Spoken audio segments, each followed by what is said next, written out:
The story opens on the desolate, sorrowful ruins of a ravaged city. A young man with weary, vacant eyes looks around as dust, so thick it hides the sky, swirls everywhere. My name is Chao Xiao Yang, originally just an ordinary college student. Because my roommate unplugged my charger and my alarm didn't go off, I was rushing to class at 8 a.m. when I had a traffic accident and was thrown 800 meters by the impact. I stared ahead with a defeated look, bewildered when I woke up. The whole world had changed. I had been transported into an apocalyptic world full of dangers. Before me now was chaos, a crowd struggling to fight a giant octopus, its tentacles thrashing like deadly arms. A blond man leapt up, his sword flashing as he severed a writhing tentacle. Everyone thought victory was certain, but to their shock, a new tentacle sprouted instantly where the cut had been. Someone in the group cried out in panic. "Not good. This mutant can regenerate. What do we do?" I stood at a distance, silently watching the horrific scene, my heart heavy as if crushed by a stone. At first, I fancied myself favored by fate, chosen to shine bright, like the protagonist in a novel, roaming free and achieving wonders. But soon I realized things weren't as simple as I'd imagined. I began to sink into painful memories of my past failures. The first time I led survivors out of zombie siege, I was bitten and died. When I opened my eyes, I was back at the starting point. The second time, using lessons from the previous life, I guided everyone past the zombies but starved to death for lack of provisions. The third time, I disguised myself as someone bitten by zombies to scavenge food, but the army shot me through the skull. The fourth time, I finally awakened a special ability and built a base, only to be betrayed by a trusted brother and meet a horrific death. Then the fifth, the sixth, each death sent me back to the first day I arrived in this world. This was now my ninth time. My hope had run dry. All that remained was resignation. But fate wouldn't leave me be. I was forced to enlist, pressed into the ranks as a soldier in this brutal conflict.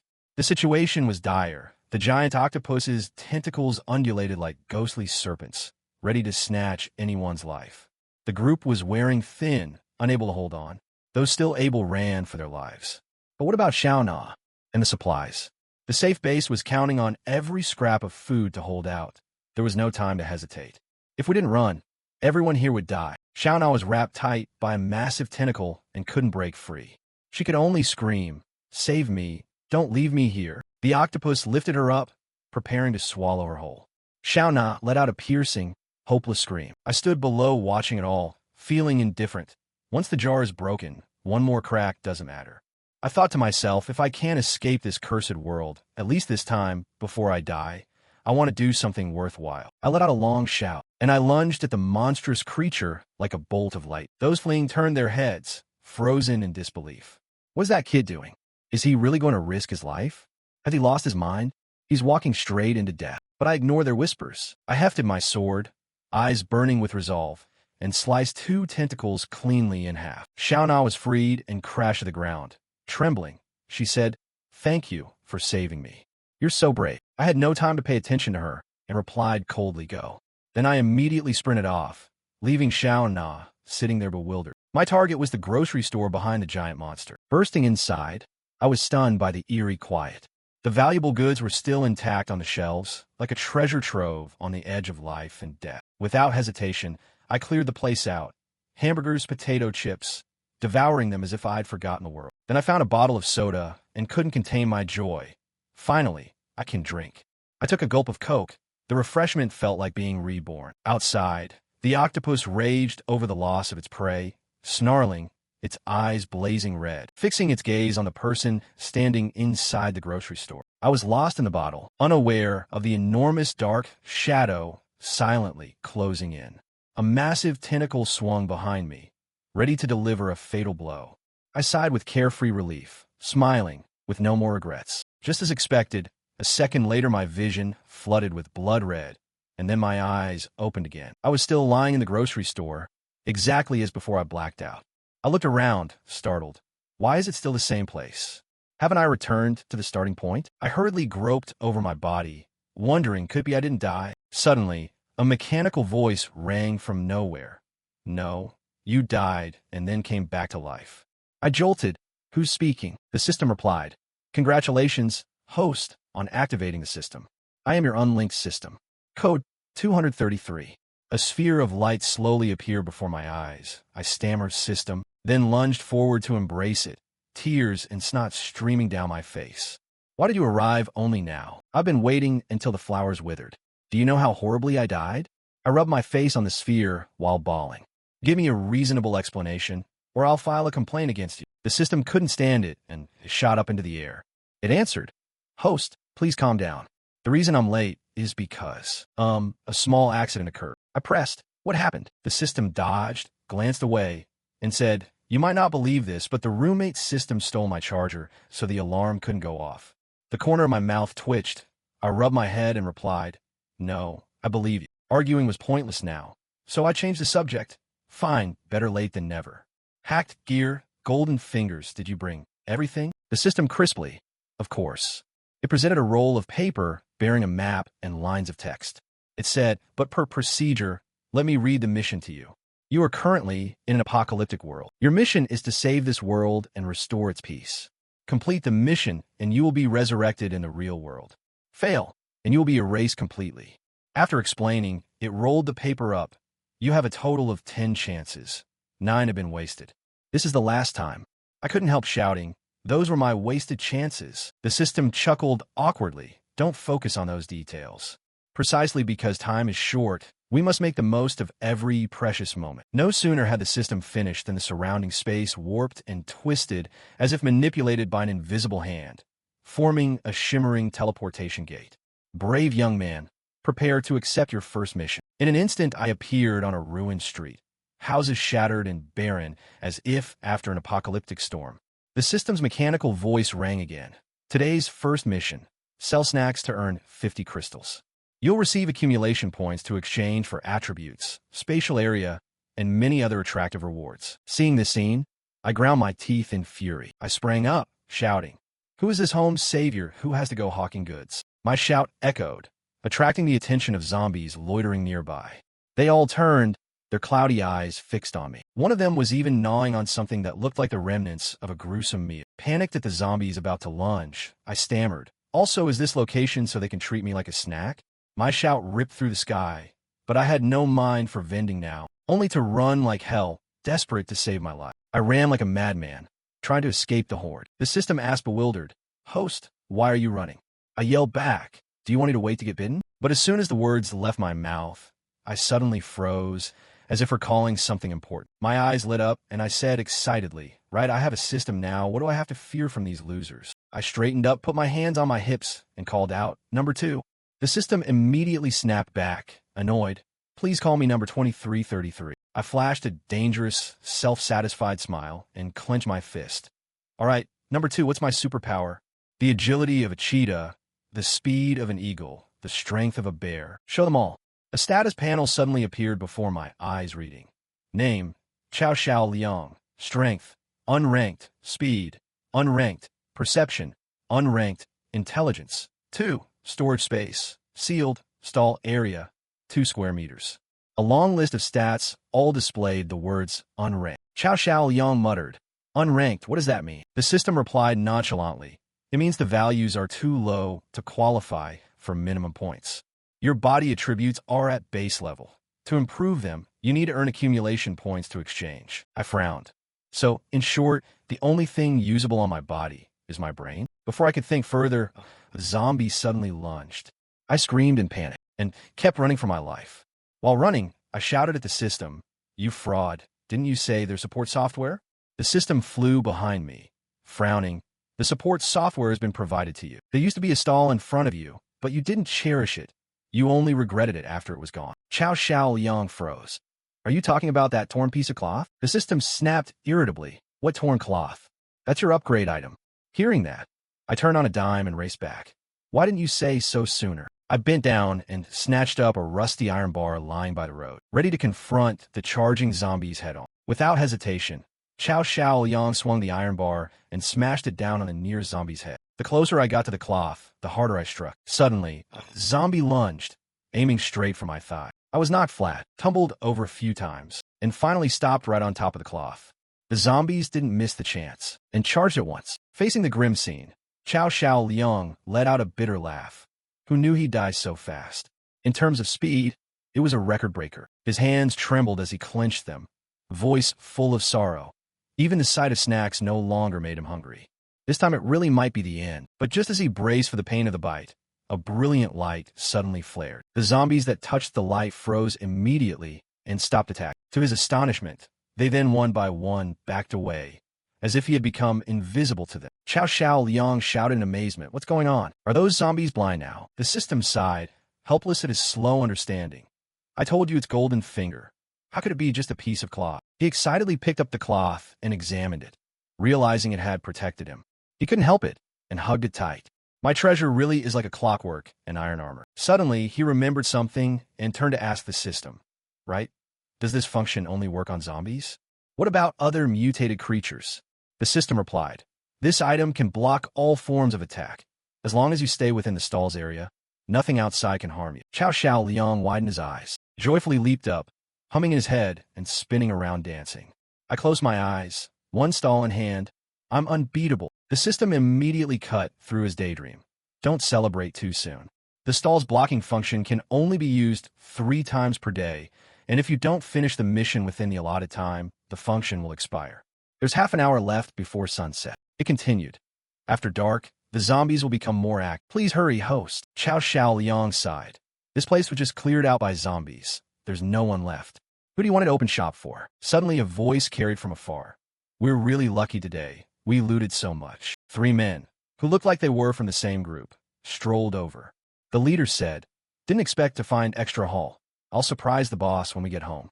The one beside him chimed in. The boss will be so happy he'll definitely reward us. Chow Xiao Liang silently rejoiced. They're doing the work for me. When the 3 spotted him, he quickly set up his goods on the cloth, looking professional like a real vendor.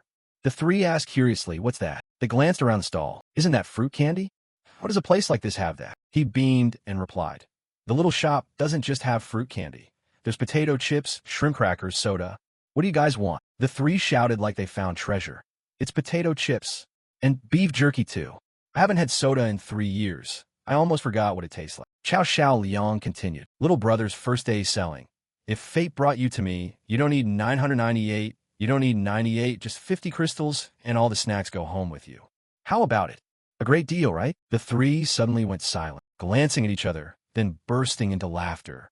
This kid dares to ask us for money. Don't be stupid. The masked man lifted a bottle of Coke and held a gun in his other hand, saying in a low voice, I'm in a good mood today. Leave your stuff and go. Otherwise, I'll let you taste a hot iron slug. Chow Xiao Liang frowned at them, then suddenly stepped forward, snatched the Coke from the man's hand, muttering, thought I'd found a savior. Turns out a waste of time. The masked man immediately pointed his gun straight at Chow Xiao Liang, a murderous intent like a sharp blade. Kid, you're asking to die? A deafening bang rang out, but at the same time, Chow Xiao Liang's invisible shield activated. The bullet not only failed to reach him, the gun actually exploded in the man's hand. The blast stunned the masked man, sending his body flying several meters before he fell unconscious. The man's accomplices panicked, eyes wide. What happened? Why did the gun explode? Is this kid some kind of superpowered person?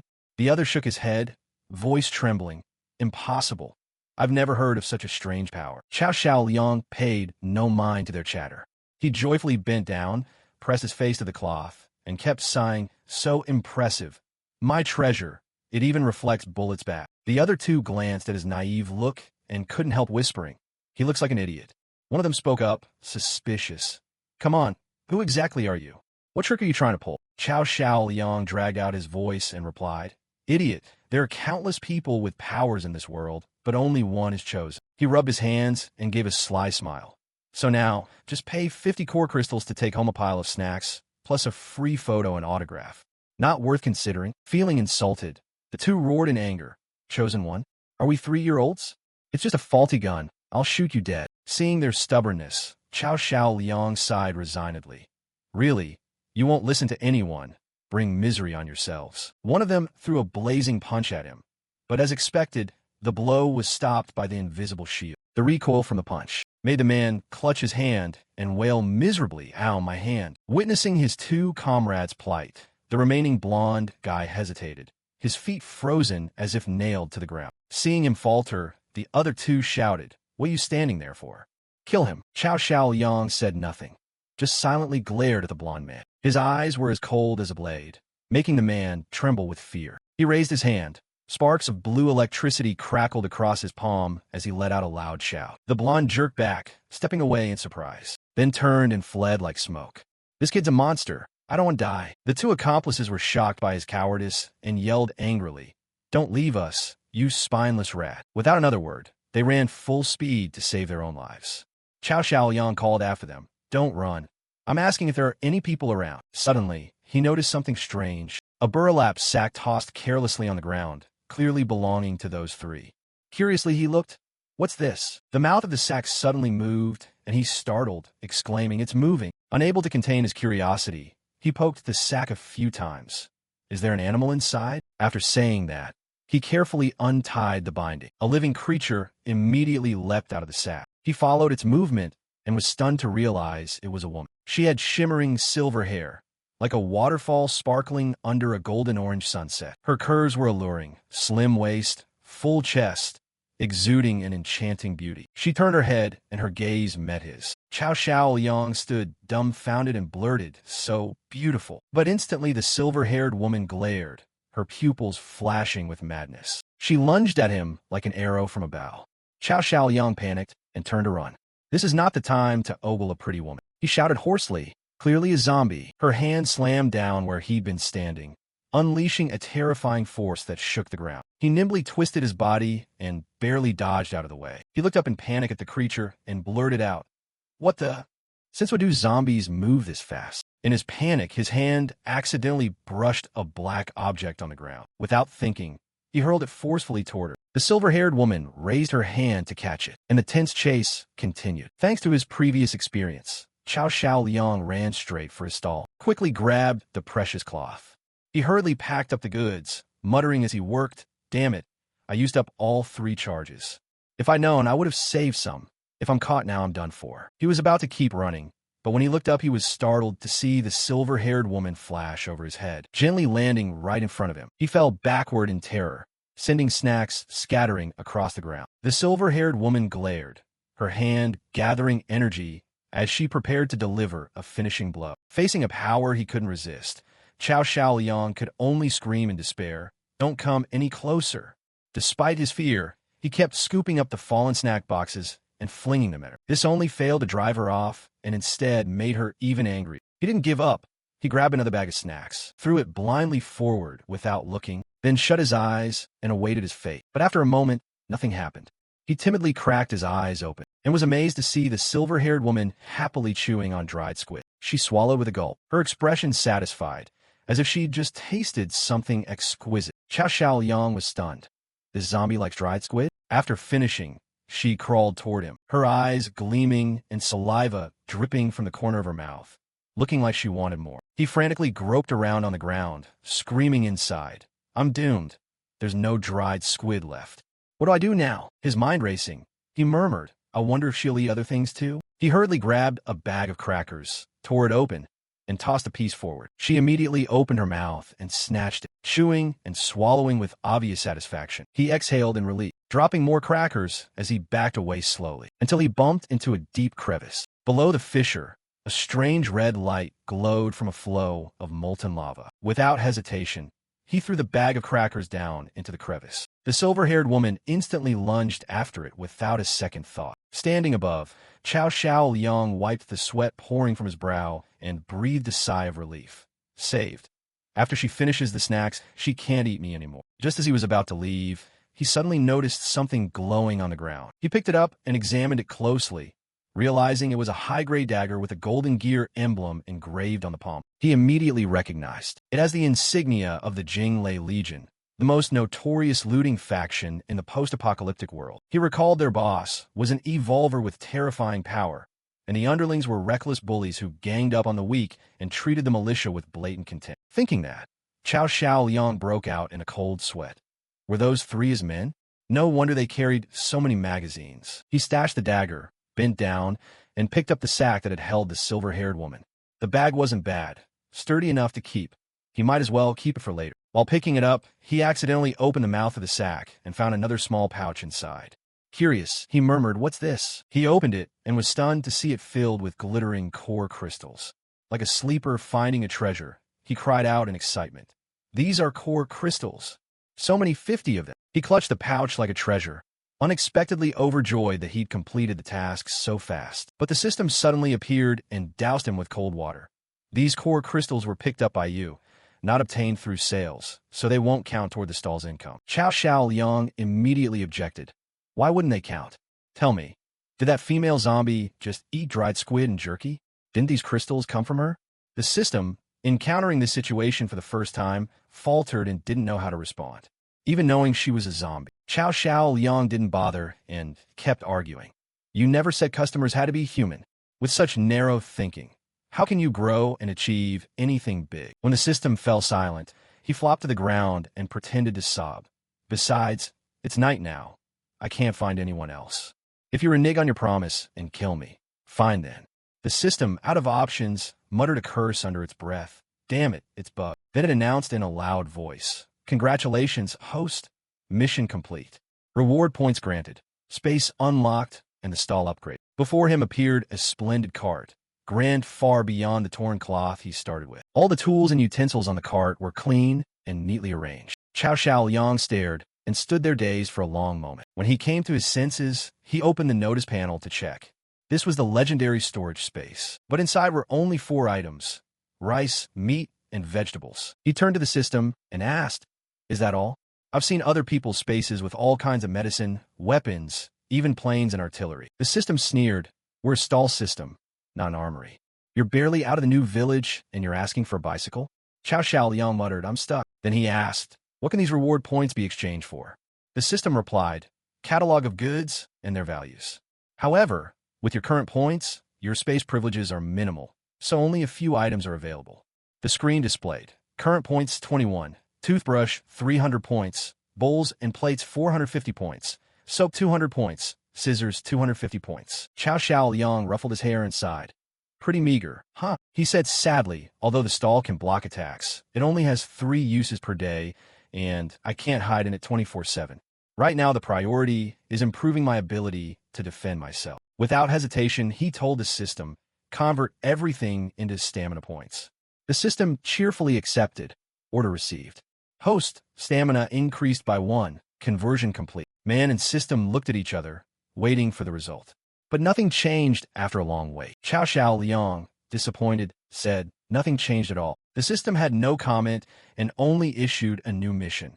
Within 24 hours, obtain 100 core crystals and hire a server attendant. Hearing that, Chow Xiao Liang's face twisted. 100 is too many, and what's a server attendant? Does my tiny stall have to share profits with someone else now? At that moment, a gust of wind blew a paper right into his face. Printed on it was a picture of a female server in a maid outfit with the words, "Welcome, esteemed guest." He looked at the paper and murmured, "That's the bubble tea shop across the street." Memories flooded back. He remembered this girl used to come to school handing out flyers and even invite him to try drinks for free. The recollection made him wistful. He wondered how she was now, whether she was still alive. But seriousness didn't last long. His imagination ran wild.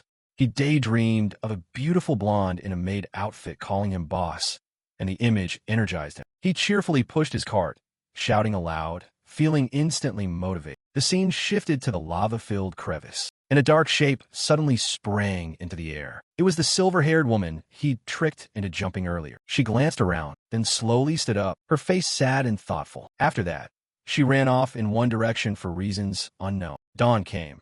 Chow Xiao Liang had pushed his cart all night and finally stopped in front of a dilapidated shop. He cautiously stuck his head inside and softly called, "Anyone here?" For zombies heard the sound and slowly tilted their stiff necks to look at it. Seeing trouble, he hurriedly shut the door and said politely, "Sorry to bother you." Without another word, he spun and ran for his life.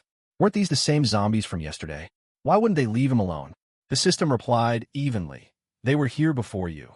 You're the one who's the revenant." The zombies opened their mouths wide like blood basins and chased madly. One with terrifying spring leaped straight at the cart. As expected, it was blasted away by the defensive shield several meters. But Chow Xiao Liang wasn't happy. He cried out in regret. "The block function only works 3 times a day. We can't waste it." Saying that, he pushed the cart and ran away as fast as he could. Where he didn't notice, The zombie that had been thrown began to mutate oddly. It let out a horrifying roar, its body folding into an unnatural posture, then crawled toward him at terrifying speed, its jaws aiming for the heel of his foot. Xiao Liang noticed in time and quickly dodged the bite. He cursed angrily, "You bastard, sneak attack," then delivered a fierce kick to its face. The zombie flew up into the air and slammed into a roadside vending machine. The loud crash made the other zombies pause. The vending machine toppled over with a thud, crushing the zombies that couldn't move away in time. Xiao Liang froze at the sight. "Did I do that?" One kick and it cracked its head. He shouted with excitement. So, the strength boost was real. The system spoke. "Congratulations, host. You have successfully killed your first zombie. Newcomer reward package. A single-use raincoat." Xiao Liang inspected the item and muttered, "Isn't this just a piece of plastic? What's the point?" The system explained, "Don't underestimate this raincoat. It's made from advanced tech material, waterproof, insulating, and it blocks all toxins. Wearing it, you could even swim in radioactive water safely, but it can only be used once." Xiao Liang was skeptical, wondering if it could really be that miraculous. Suddenly, the sound of countless footsteps pounded in. The horde of zombies was approaching. He startled and looked around, seeing zombies everywhere, and panicked. "So many zombies?" he thought. "This is bad." The noise must have attracted them. Despair hit him. It's a dead end. No way out. Just then, a soft voice spoke from behind. It was a girl in a maid outfit, hiding behind a door and waving. "Come here quickly." Xiao Liang looked down and saw the zombies trapped under the vending machine wriggling out. Ahead, a dense horde of zombies stood ready to charge at any moment. Without hesitation, he pulled the cart and barreled toward the girl's spot. The door slammed shut quickly, blocking the zombies outside. He panted and said, "Thank you so much. If it weren't for you just now, I'd definitely be in trouble." But when he looked closely, he exclaimed in surprise, "It's you?" The girl blinked. "You know me?" Running into someone familiar in this chaos made him overjoyed. "I'm a student at school A. You used to come to my school to promote the bubble tea and even let me try it. Don't you remember me?" The girl smiled brightly. "Of course I remember. I recall you were great at basketball and especially liked peach-flavored pearl milk tea." But inwardly, she thought differently. He wasn't some heartthrob, just ordinary. There are plenty like him in college. How could I remember? Xiao Liang didn't notice the lie and replied innocently, "But I'm on the soccer club, and I don't even like peaches." She hurriedly clamped her mouth shut and nudged his shoulder to change the subject. "That's not important. It's just great to see you again."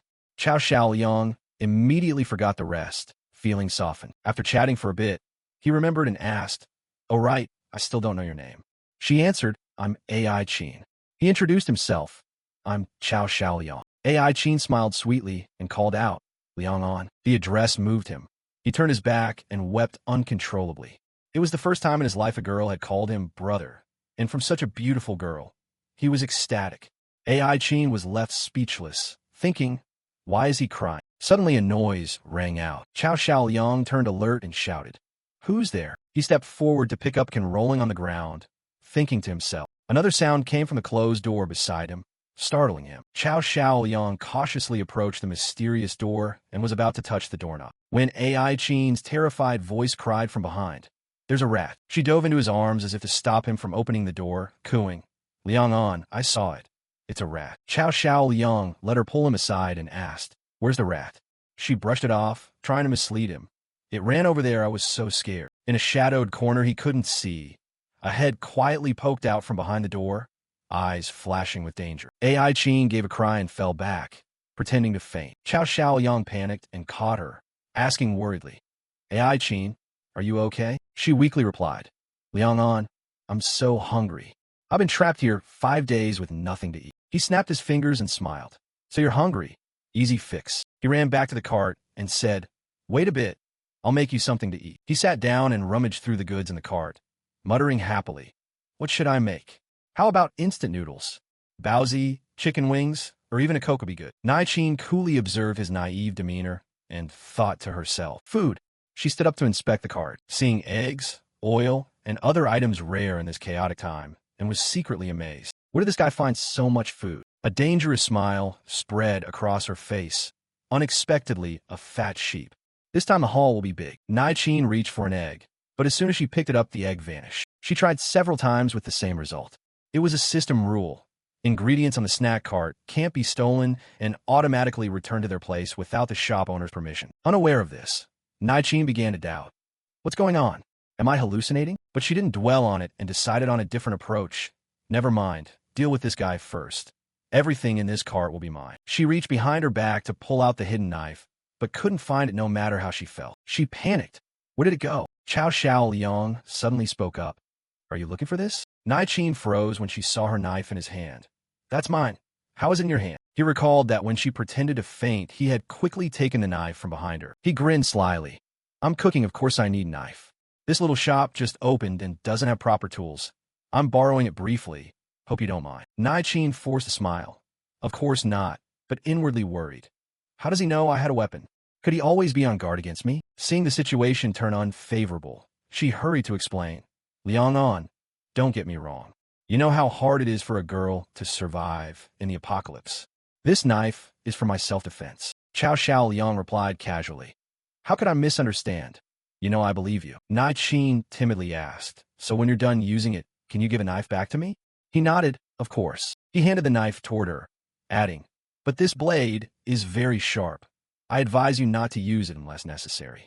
Nai-Chin gripped the knife, an evil smile at odds with her gentle tone. Is that so? With that, she sprang up, no longer feigning weakness, lunging to stab the knife toward him while yelling. Stupid man, so gullible. You deserve to die. But before the blade touched him, the defensive shield activated and threw Nai-Chin backward. She screamed in pain. Chow Xiao Liang scratched his ear and sighed. I told you not to use it recklessly. Why didn't you listen? Nai-Chin collapsed to the ground and glared at him. Your power holder. Even so, she didn't back down. Instead, she grew more fired up. You brat, you tricked me.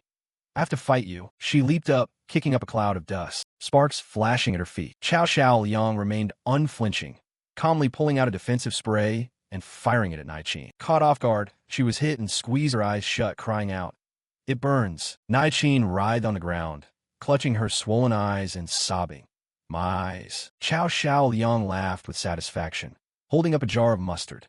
Why didn't you say you can't handle spice? I'll definitely cater to my customers' tastes. He continued sprinkling mustard on Nai-Chin's face. Do you like barbecue? How about a little extra mustard? Nai-Chin begged in pain. Stop, please stop. Chow Xiao Liang called loudly toward the door. Is whoever's in there still not coming out? If you don't, your comrades are going to get pickled. The door stayed shut, cracked open a sliver, then suddenly swung wide. Two kids, a boy and a girl, barreled out carrying sticks and shouted in unison. Let the boss old man go. Chow Xiao Liang was slightly surprised by the scene. The boy bravely declared, Boss, don't be afraid. We're here to rescue you. The girl, tears in her eyes, still shouted courageously. Don't let the boss get hurt. Chow Xiao Liang needed only a little force to restrain both. He sternly scolded, You're too young to be skipping school and forming gangs to harm others. The two kids cried out together. Let us go. Nai-Chin forced herself up and yelled, Don't hurt them. If you have the guts, aim for me. Chow Xiao Liang replied coolly. That's what you said. He tossed the two kids toward her, and all three tumbled to the ground. He stepped into the hidden room and found food and drinks piled everywhere. He listed off, all right, instant noodles, biscuits, canned goods. He stroked his chin and smiled at the three ringleaders tied up in the corner. Seems like quite a few people were fooled before me. Seeing him so at ease, Nai-Chin asked, I've never made a mistake all this time. How did you figure it out? Chow Xiao Liang answered. That only means those people were really stupid. He explained, You said you were trapped here for nearly 5 days with nothing to eat. But there's broth left in the can. Clearly it was opened recently. Moreover, there's fresh blood on the floor over there. Yet you have no wounds on you. So there's only one answer. Someone else here was wounded or dead. After analyzing, he muttered under his breath. That's dangerous. I'd nearly become one of them. The boy angrily said, Serves them right. If they didn't try to take advantage of others, they wouldn't have been tricked. The girl chimed in, Exactly. We never trick decent people.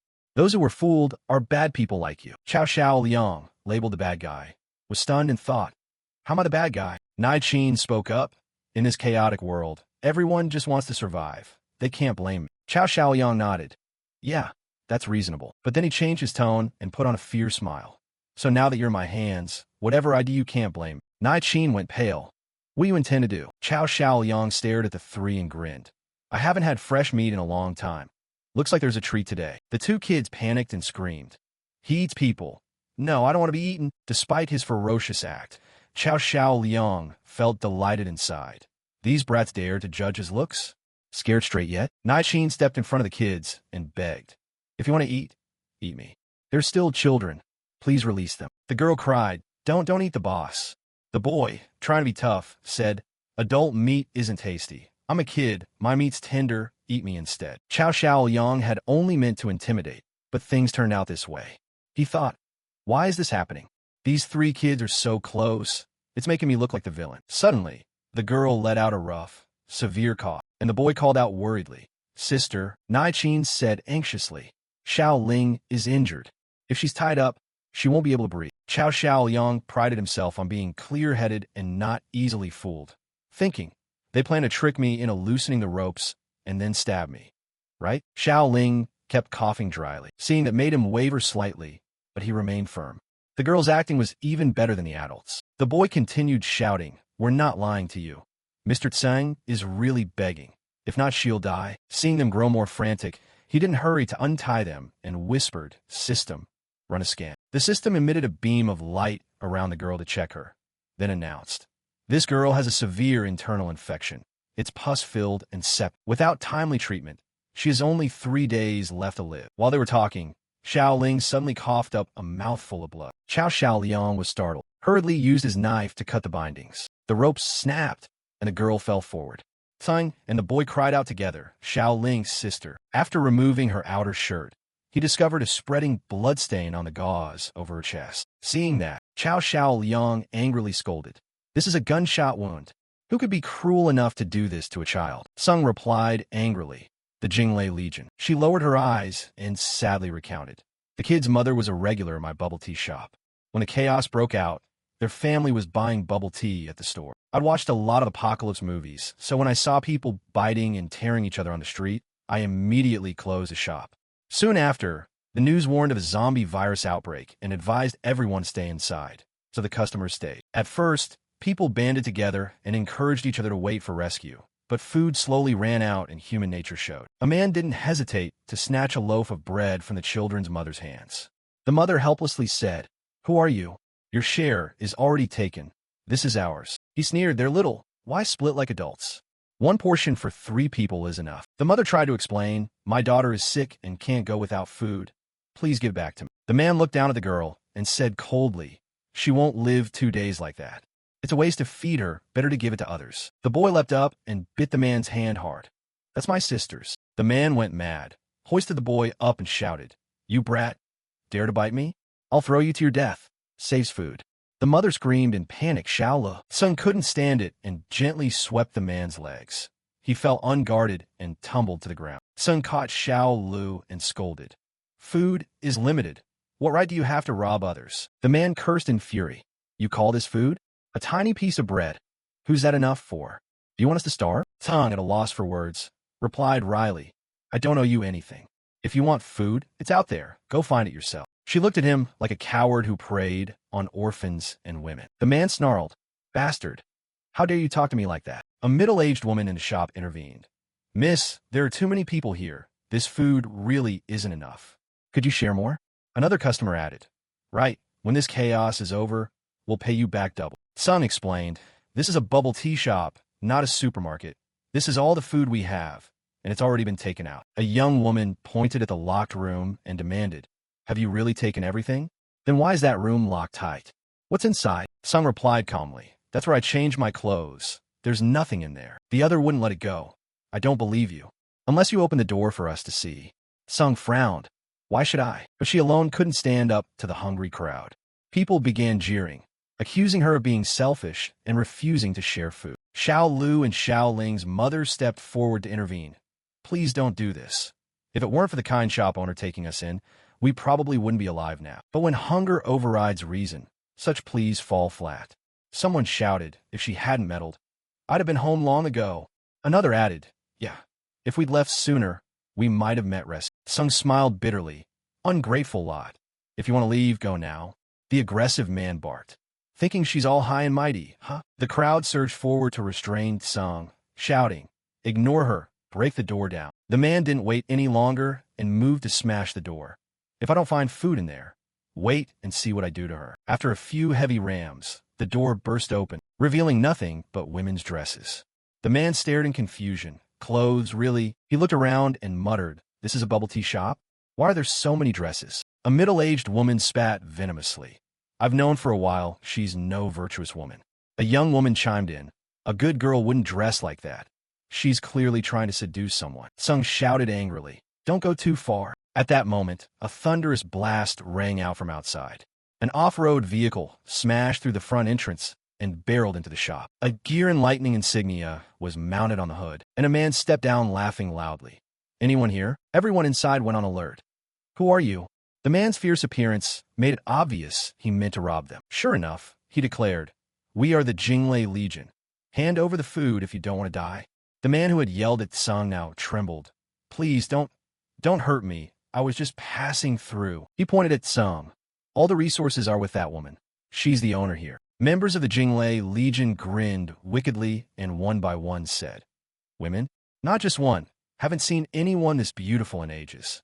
Brothers, we've got meat to eat today." Sung only had time to shout, "Run," then pulled the two children and fled. Elsewhere, two robbers had already subdued a young couple.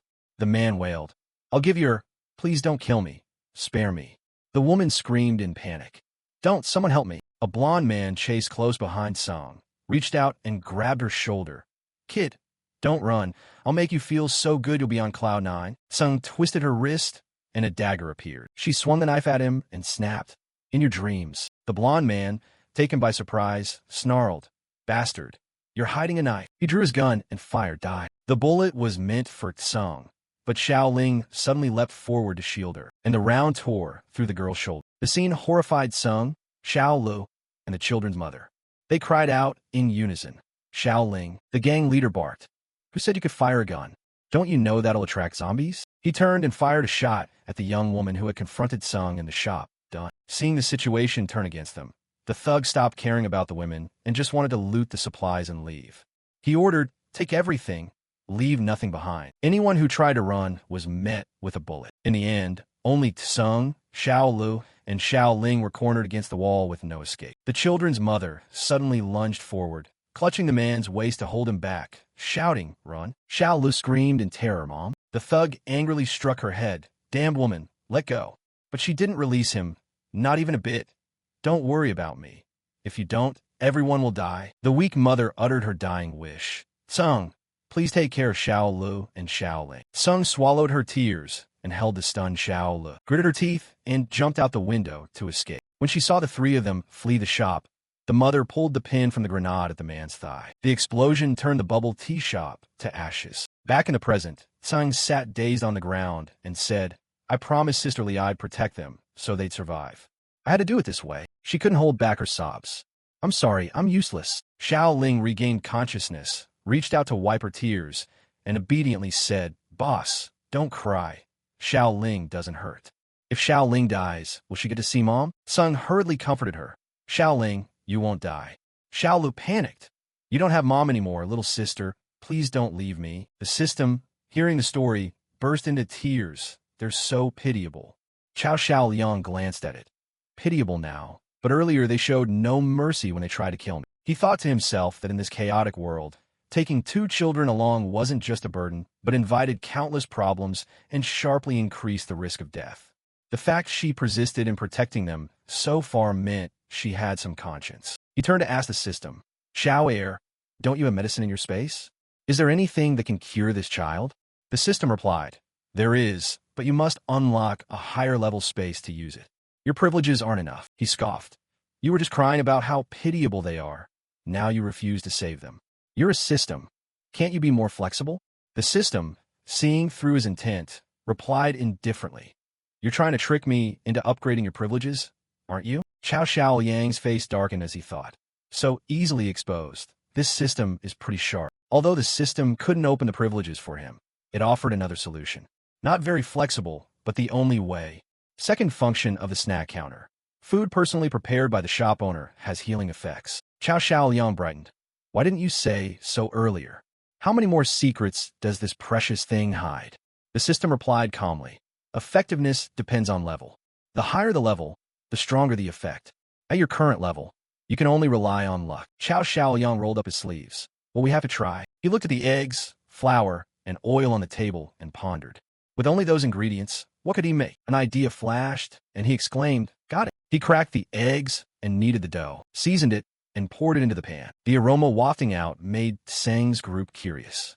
Xiaolu wiped his mouth. "Smells so good." A moment later, Chow Xiaoyang held up the freshly made pastry. "Fresh out of the oven?" Tseng, on guard, asked. "What are you trying to do?" He smiled. "Don't worry, it's not poison. This is the egg cake I loved as a kid." Xiaoling tried. The girl took it and smiled brightly. "Thank you, sir." She took a bite, and her eyes lit up.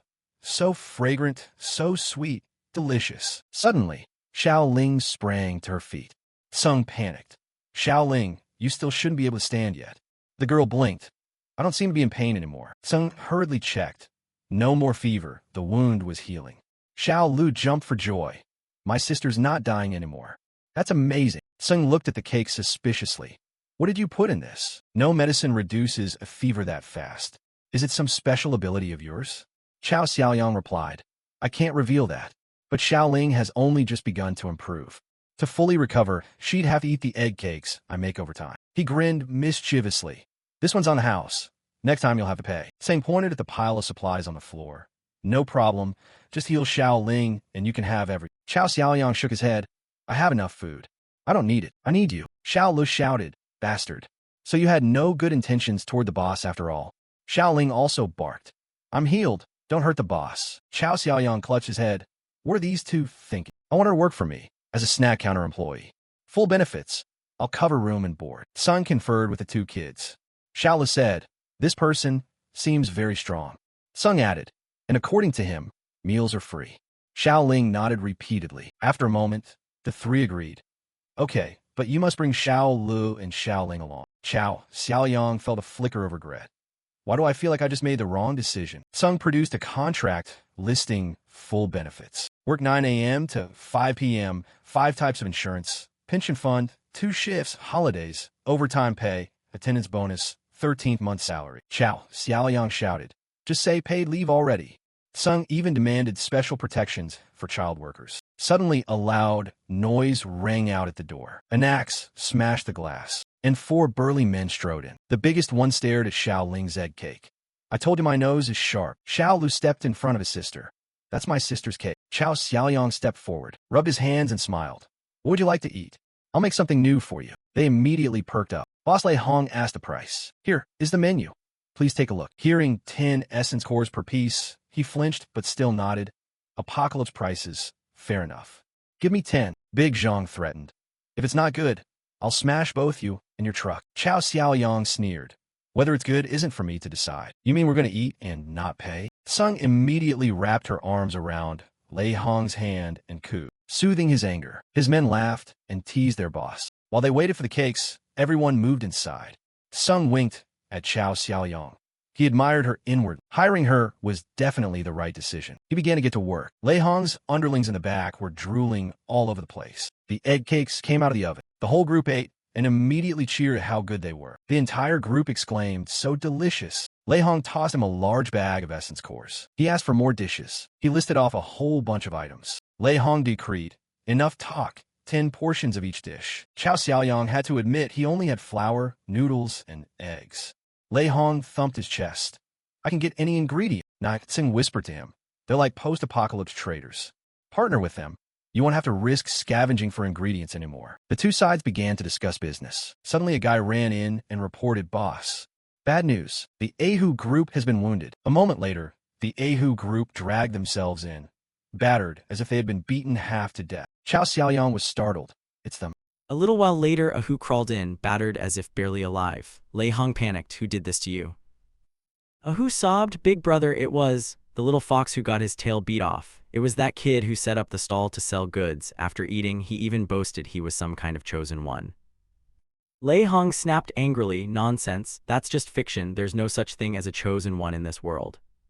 De Zhuang pumped his chest and clapped. "Right, even if there were, Big Brother should try hitting him to find out." One of the underlings sighed, pointing at his own battered state, saying resentfully, "At first we didn't believe it either, but that kid was strange. Every attack we launched bounced back and even gave us internal injuries like this." Lei Hong looked at De Zhuang, puzzled. Attacks bounced back. Is he a superpowered user? De Zhuang thought it over and shook his head. I've never heard of that kind of ability. Meanwhile, Lord Kaiyan, after watching Gao Xiaoliang's display, went blank and thought to himself, that's truly a strange kind of power. She suddenly remembered the power from the cloth. The man had the force like a sound wave that nearly knocked her over. Hearing the Qinglei Legion guys talk, Lord Kaiyan covertly watched Gao Xiaoliang and glanced at Lei Hong with concern. Thinking, could we be about to be discovered? The Qinglei Legion people have come here. Gao Xiaoliang tiptoed, planning to slip away. He muttered, slip away, slip away. Lord Kaiyan suddenly pointed at him and shouted, you there, traitor to your comrades, you rotten jerk. Lei Hong trembled with rage, his eyes bloodshot, anger flaring. He roared, no matter what background he has, anyone who dares touch Lei Hong's people dies.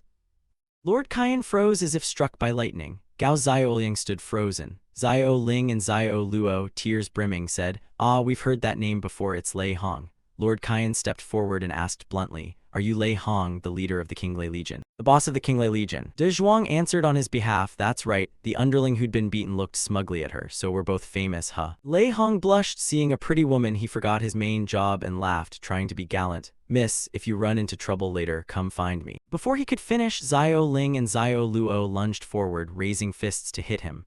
Xiao Ling shouted, you're the leader of those guys. Xiao Luo added, you bastard, your people injured my sister and mother. Lei Hong grabbed each of them by an arm and hoisted them up despite their struggling, surprised. Kid, what are you freaking out about? Who killed your mother? De Zhuang and the blonde-haired man looked dumbfounded. De Zhuang rubbed his head, it's a misunderstanding. Although we're bandits, we've never touched children or women. The blonde nodded, that's right. A minute later, Lord Kaiyan erupted with spirit energy and leaped forward to kick Lei Hong, his voice cold. I don't believe you, let them go. Lei Hong tilted his body to dodge and threw Xiao Ling and Xiao Luo aside. The two children landed safely, though Xiao Luo almost couldn't breathe under Xiao Ling sitting on him. Lei Hong and Lord Kaiyan fought fiercely. A flurry of her kicks swept past, but Lei Hong only dodged, moving with quick footwork. Lord Kaiyan grew angrier and unleashed his spirit energy in full force. The underlings watched and cheered. The blonde nodded, this woman really has skill. De Zhuang laughed, there's a good show to watch, but I'm worried the boss has a thing about hitting women. What to do? The group shouted, boss, go for it. Lei Hong's face flushed, he muttered, that habit is called being afraid of women, of course.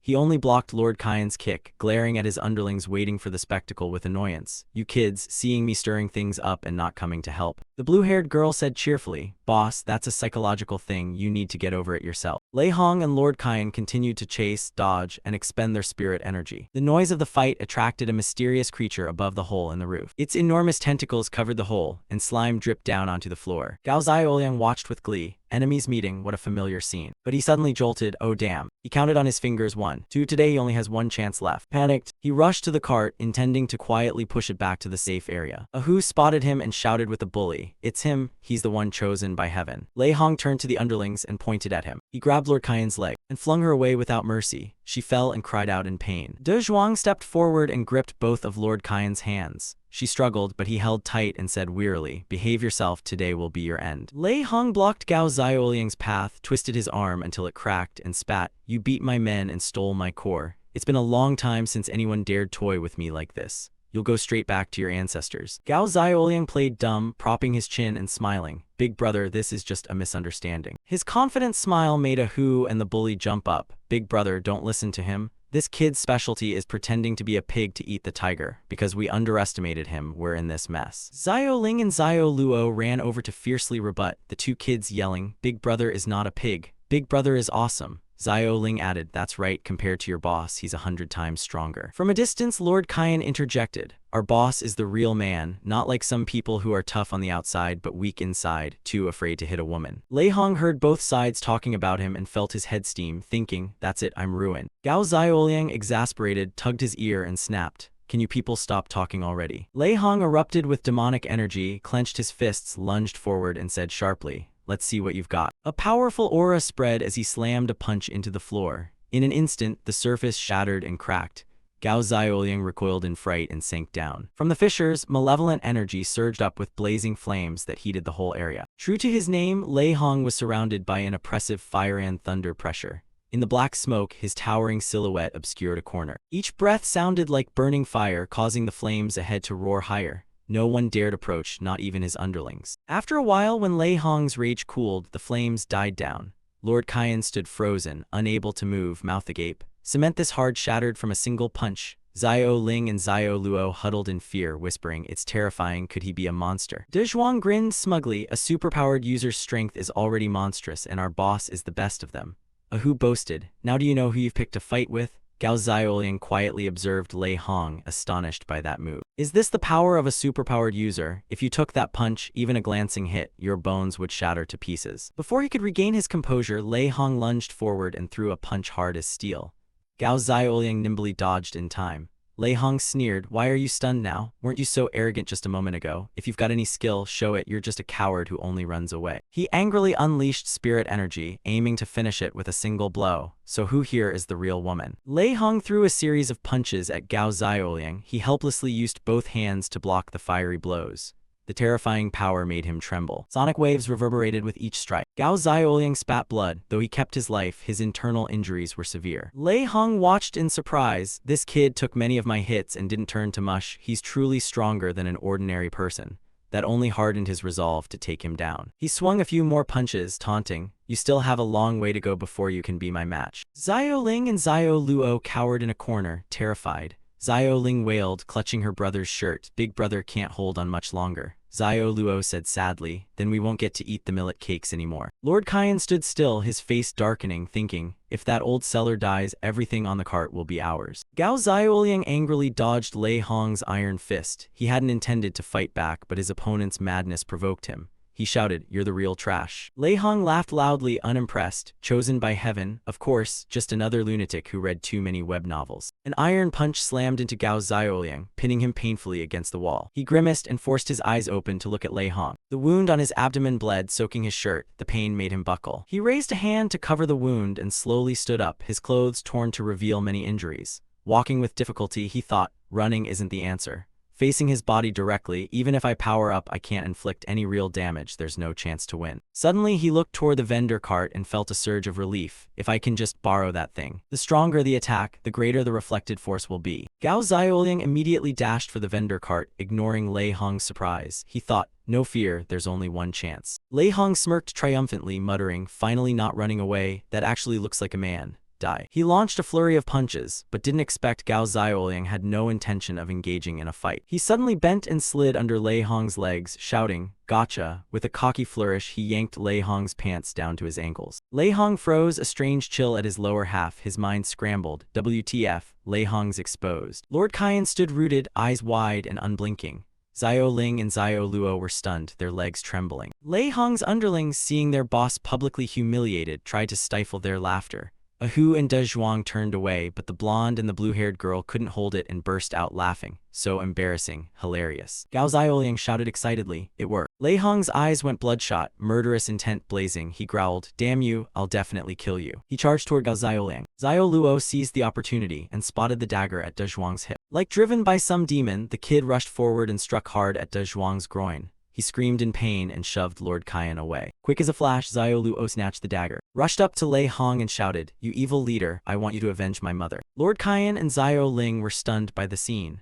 Xiao Ling cried anxiously, "Oh my god, Xiao Luo is crazy." De Zhuang immediately raised his gun and fired at Xiao Luo. "Boss, watch out." Both sides attacked at once. Gao Xiaoliang glared angrily at De Zhuang's action. "Bastard. And you still claim you don't hit women and children." He forced all his strength to shove the vendor cart toward Xiao Luo. Just as the bullet was only a few steps away from him, the cart shot forward to block in front of him, shielding him. The bullet struck the cart, producing a shrill scraping sound. Xiao Luo screamed in terror. But the one truly in danger was Gao Xiaoliang. Lei Hong charged in blazing fire, flames flowing like molten lava. He roared, "Die." Gao Xiaoliang lay there lamenting his fate. He'd finally had a chance to be the main character, and now it was over.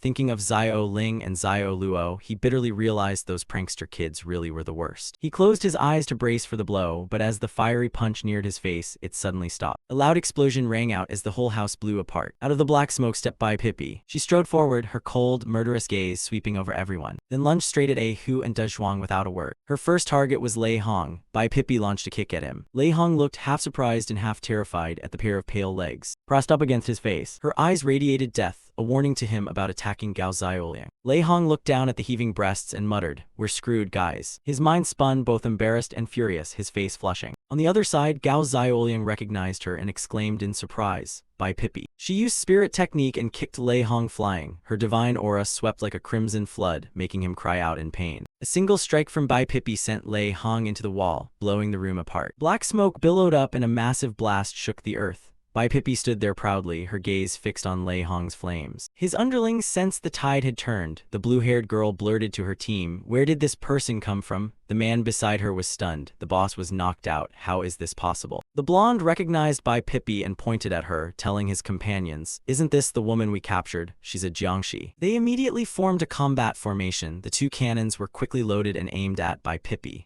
Gunfire roared. The blonde ordered, "Brothers, prepare to fight. Be careful, don't let her bite you." Hundreds of bullets rained toward Bai Pippi like a mad storm, but her agile body moved lightly, dodging every shot without a single hit. The blonde began to panic, dropping his weapon in amazement. "She's so fast. This isn't an ordinary Jiangshi, it's a mutated type." Bai Pippi leapt onto the roof of Gao Xiaoliang's vendor cart. De Zhuang immediately charged, raising his sharp iron blade into the air, intent on dueling her. Watching this, Gao Xiaoliang was heartbroken, not for Bai Pippi but for the fate of his vendor cart. He shouted, "Fight all you want, but don't smash up my stall." He threw his full weight into pushing the cart away. Thanks to that action, Bai Pippi easily dodged De Zhuang's slash. Another man, taking advantage of the chaos, secretly raised a sniper rifle, lined up Bai Pippi in his sights and shouted, "Everyone get back. This female monster, take a bullet from me." Gao Xiaoliang ran over from a distance, desperately trying to stop him. "Don't." The gunshot rang out, tearing at his heart. The bullet flew toward Bai Pippi, who sat nonchalantly on the cart roof. She watched the round as if it were merely a toy. Suddenly, she jumped up to dodge the trajectory. At first glance, it seemed the bullet would hit Gao Xiaoliang's cart and shred everything. But Bai Pippi still had a shred of conscience. Grasped the cart handle and pulled it back just as the bullet passed, saving the cart from exploding. Gao Xiaoliang nearly fainted, signaling his praise and relief. "Nice." The bullet slammed into the wall and detonated violently. Lei Hong sat up from the rubble, his body aching, swearing, "Damn it, how dare you sneak attack me." Before he finished, a wooden plank came out of nowhere and cracked him on the head. Lei Hong fell over in pain. "I'm hurt, I'm down. That's a wrap." The blue-haired girl and the masked man silently prayed and panicked, calling, "Boss." Lei Hong, with a lump on his forehead and tearless, glared at the blonde and barked, "Where were you aiming at?" The other guy looked dazed and scratched his head. "Playing dumb, I wasn't paying attention, that's too sneaky." Lei Hong sprang up, regained his composure, and ordered an all-out attack. "Damn it, hit them." The ringleader quickly reloaded and fired a burst at Gao Xiaoliang. "You're the chosen one, right? I'll turn you into a sip." Lei Hong's men opened fire in unison, hundreds of bullets raining down. Bai Pippi had no choice but to take cover. Meanwhile, Lord Qian, Gao Xiaoliang, Xiao Luo, and Xiao Ling were terrified out of their minds. The four clung to each other, panicked, fleeing amid the chaos. Under the heavy hail of bullets, Gao Xiaoliang still worried about his beloved cart and was determined to drag it along at all costs. He called out casually, "Is my cart okay?" Lord Qian hurried away without looking back and snapped, "What kind of time is this to worry about that beat-up cart?" The group found themselves in a dire situation, not knowing how to cope. Gao Xiaoliang retorted angrily, "Of course, while those Jiangshi hold them back, we have to make a run for it. Are we supposed to stay and take the beating?" Even though Xiao Luo trembled with fear, he still spat at the robbers. "You degenerates, you'd better get eaten alive by those Jiangshi." Bai Pippi suddenly turned and looked back at Gao Xiaoliang's group as they scattered in a panic. She was annoyed, puffing out her cheeks in anger, thinking, "They run fast, I'll give them that." Suddenly she gripped the iron bar at her feet tightly, turned it into a deadly weapon, and decisively batted away the incoming bullets one by one. With superhuman strength, Bai Pippi hurled the iron bar high into the air. Under her terrifying throw, it spun like a giant top, slicing through the storm of bullets and hurtling straight at the enemies. The ringleader was struck by the iron bar, pain making him drop his gun. Their guns flew everywhere through the air, their firing directions scrambled, turning the bullet storm into chaotic crossfire. Gao Xiaoliang, Lord Qian, Xiao Luo, and Xiao Ling could only huddle behind the cart, breathing a relieved sigh. They were finally alive. Hu Dezhuang and his gang turned and ran, not daring to look back. With this crew, they only feared getting their asses beat. One panicked member yelled, "Stop using this crappy gun. Dying by your own teammate's bullet is bad luck. It's not the strong enemy you fear, it's stupid allies." After a barrage of fierce firing, the gun finally fell still on the floor. The gun smoke slowly cleared and Lei Hong's men cautiously lifted their heads to assess the situation. Some hid here, some ducked in corners, striking every imaginable pose to look tough. The blonde shouted with glee, the shooting stopped. The blue-haired girl looked around in surprise. Where'd it go? Their biggest question now was, where did that female Jiangshi go? On the other side, Gao Xiaoliang, Lord Kaiyan, and the two kids, Xiao Luo and Xiao Ling, slowly crawled up and stealthily peeked to observe, especially the enemy side. Xiao Luo and Xiao Ling reported warily, no movement. The group exhaled in relief, finally able to relax a little. Gao Xiaoliang turned to everyone, voice urgent. While we have the chance, run. But he didn't expect Bai Pippi to suddenly appear right in front of them. Her hair fluttering in the breeze, ghost-like in appearance. She swung down from the cart's awning and casually threw a punch at Gao Xiaoliang, trying to scare you. It's just a joke. Four froze, thinking Bai Pippi intended to eat them. A minute and a half later, they yelped and ran off faster than a rusty cart could roll. Xiao Ling and Xiao Luo wailed and begged. Kids aren't tasty. Instinctively, Lord Kaiyan gripped the children's hands in fear. Not sure if anyone was really chasing them, he shouted first, "Don't bite me." Gao Xiaoliang led the way in a panic, glancing at the other three and thinking, since when did they start chasing us? In fact, Bai Pippi had no intention of eating them. She's a vegetarian Jiangshi. Watching Gao Xiaoliang's group bolt like rockets, she laughed, admitting it was kind of fun. But the real danger was only now revealing itself. A monster silently watched their every move, its tentacles clinging to one another as it slowly moved above, eyeing Gao Xiaoliang fleeing in terror. Bai Pippi suddenly heard a strange noise from the roof. With her keen senses, she immediately recognized the lurking threat. Without a word, she dashed like a flash toward the back of Gao Xiaoliang, who was speeding away like crazy. Gao Xiaoliang turned his head and cried out in horror, "Oh my god, my legs feel like they've been fitted with wheels." He kept running, screaming, and shouting, "I didn't do anything to you, why are you chasing only me?" At that moment, enormous tentacles ripped through the ceiling and came crashing down. Slick, gooey slime fell like cobwebs. The monster's tentacles attacked Gao Xiaoliang. He shouted, "Help me, guys." Bai Pippi saw hundreds of octopus-like tentacles and was briefly surprised, but she immediately realized, "It's bad, Gao Xiaoliang, my beloved, is in danger." A sharp crack sounded. Pai accelerated, dashing faster than the monster. Ignoring the danger, she intercepted the creature just as a tentacle reached for her. The monster, undeterred, whipped out several massive tentacles, wrapping Bai Pippi tightly and hoisting her into the air. She writhed in pain, but to no avail. Gao Xiaoliang ran over to help, but couldn't pull her out of the monster's grasp. In a desperate moment, Bai Pippi reached toward him with a helpless look. Gao Xiaoliang's heart stopped. He stood there terrified, not knowing what would happen next. This giant octopus was really troublesome. After playing with her enough, it slowly withdrew its tentacles and meanly dropped Bai Pippi to the cold, tiled floor. Light flashed around as thick, mysterious black smoke billowed out. The slime from the tentacles flowed through holes in the wall, dripping onto the floor and releasing a pungent, foul stench. Finally, the monster emerged, dropping down from above like a bird and landing with imperial grace. Its plump body made a heavy thud, nearly crushing Gao Xiaoliang. The giant octopus blocked out the surrounding light, emitting a thick, mysterious black smoke. Its eyes glowed blood-red like two embers, blazing with fury as they stared at Gao Xiaoliang. Lei Hong suddenly lunged forward, roaring to warn his men, "That's a mutated creature. Everyone get into position and prepare to ambush." A row of sniper rifles was fully loaded and ready to fire on Lei Hong's command. No sooner had the order sounded than shells exploded in rapid succession aimed straight at the beast. The giant octopus lashed out with long tentacles like iron arms, forming a solid shield. In an instant, it caught hundreds of bullets. Its thick hide, like an armored life jacket, stopped every attack. Bai Pippi lay motionless in a pool of blood beside the wall, her wounds so severe she had lost consciousness. Gao Xiaoliang and Ngai Kaiyan rushed to her side, hearts full of worry. Bai Pippi grimaced and gasped for breath. Blood soaked her body, leaving her utterly exhausted. Ngai Kaiyan stammered to Gao Xiaoliang, "She just now seemed to be protecting you." Gao Xiaoliang sat down and gently supported Bai Pippi. Seeing the girl in this state from protecting him, his heart ached with an indescribable pain.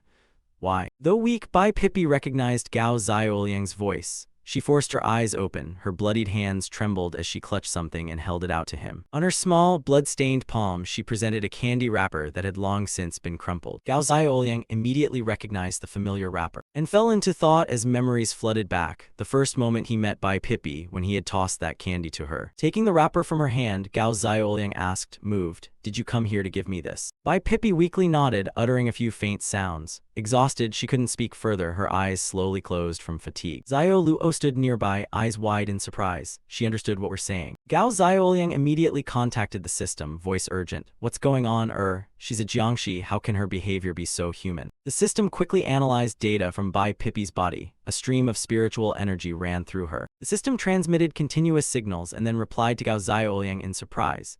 Based on the analysis, the target's body does contain the Jiangshi virus. Research shows some mutation types from special evolution can restore part of brain function, producing intelligent behavior comparable to smart animals or a roughly 4-year-old child. Bai Pippi groaned in pain, coughing and sobbing, tears streaming down her face. Ngai Qian couldn't hide his pity and said with concern, "She seems to be in a lot of pain." Xiao Luo asked innocently, "Can a Jiangshi feel pain?" Xiao Ling, equally confused, added, "Isn't she supposed to be dead?" A flood of questions swirled in the two kids' heads.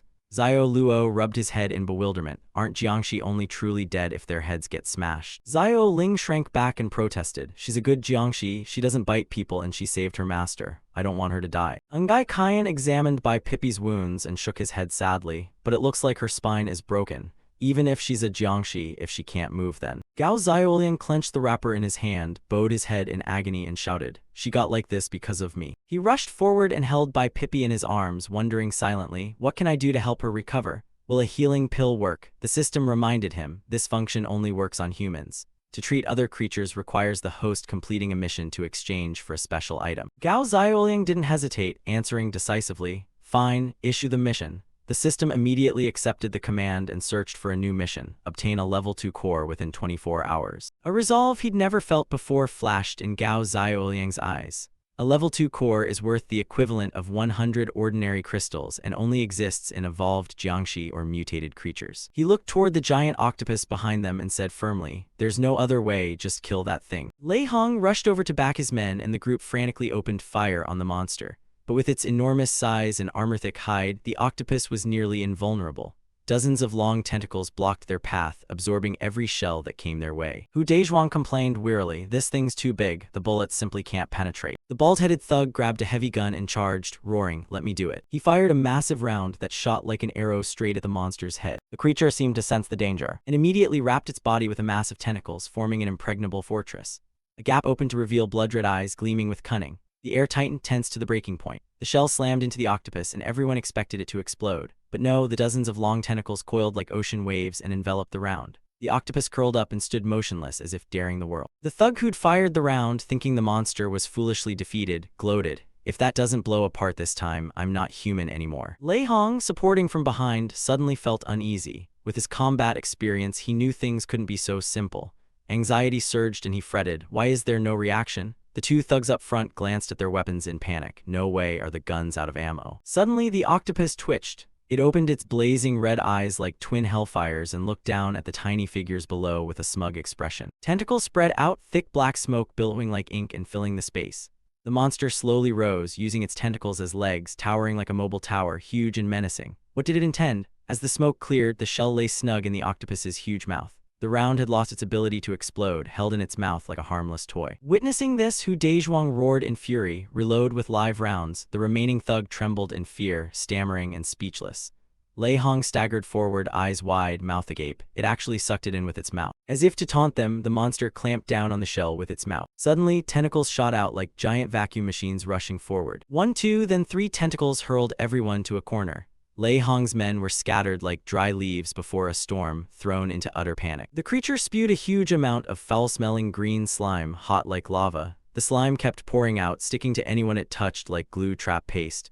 Lei Hong's men screamed in agony. The blonde was unlucky enough to be hit in the arm by the slime. His hand burned as if scorched by fire and quickly began to rot. The bald-headed thug couldn't escape either. His back was smeared with the goo, soaked into his clothes, and he howled in pain. "It burns." Seeing his men wounded, rage surged in Lei Hong. He shouted a warning, "Get back, this liquid is corrosive." Quick as lightning, Lei Hong grabbed a large slab of stone nearby and propped it up as a shield, temporarily sheltering the group from the monster's attack. The giant slab became their temporary refuge. Lei Hong fought on stubbornly, waiting for his men to reach him. After a while, Hu Dezhuang and another man hurriedly hid behind the rock, but the monster kept spraying its toxic secretion toward their hiding spot. With superhuman strength, Lei Hong hoisted the slab onto his back and trudged forward step by heavy step. Hu Dezhuang hugged his head in fear, curling up and trembling. Suddenly, a colossal tentacle swung down, slamming hard into the rock. The monster slammed repeatedly, trying to break the defense. Slime seeped through the cracks, and the creature's pressure grew increasingly terrifying. A rank, nauseating stench rose up, smoke billowing from the corroded slab. Cold sweat poured from Hu Dezhuang as he panicked to his comrades. "The cement's been eaten away, we can't hold like this for long." Lei Hong, though shaking, still stubbornly held the rock to shield his team. He bellowed, angry at the monster and furious at his useless men. "Damn it, you guys better hold him off for me." The monster's weight truly exceeded Lei Hong's capacity. No matter how strong and tenacious he was, being overwhelmed by the creature was only a matter of time. Lei Hong trembled, his hands losing control, his legs growing weak, then suddenly buckled under the terrible pressure. The giant slab couldn't hold. A tentacle of the monster pierced through. A thunderous crack rang out above as the massive tentacle, tall as a pillar, drove into the ground. One of Lei Hong's men was unlucky enough to be entangled by the tentacle and was hauled up. The monster tightened its grip on the prey and aimed for the hole in the ceiling, preparing the killing blow. The thug screamed in panic, "Boss, save me." Unable to drop the slab and filled with worry and fear, Lei Hong could only watch the monster's silhouette and sigh in helplessness. Damn it. With no other choice, Lei Hong resolved to save his men. Once more he poured all his strength in, his power erupting like a roaring flame. Facing the horrific pressure, Lei Hong roared, gathered his inner strength, lifted the enormous slab and hurled it straight at the enemy. Let him go. The slab shot forward like a meteor. Lei Hong moved like lightning and appeared in front of the octopus in a flash, intending to confront it head-on. He, small in stature, slipped through the creature's defenses, grabbed one of its tentacles, and shouted angrily, "I'll tear you apart." Lei Hong placed his hand on its body and unleashed his will, but after struggling, he still couldn't scratch a single patch of the monster's skin.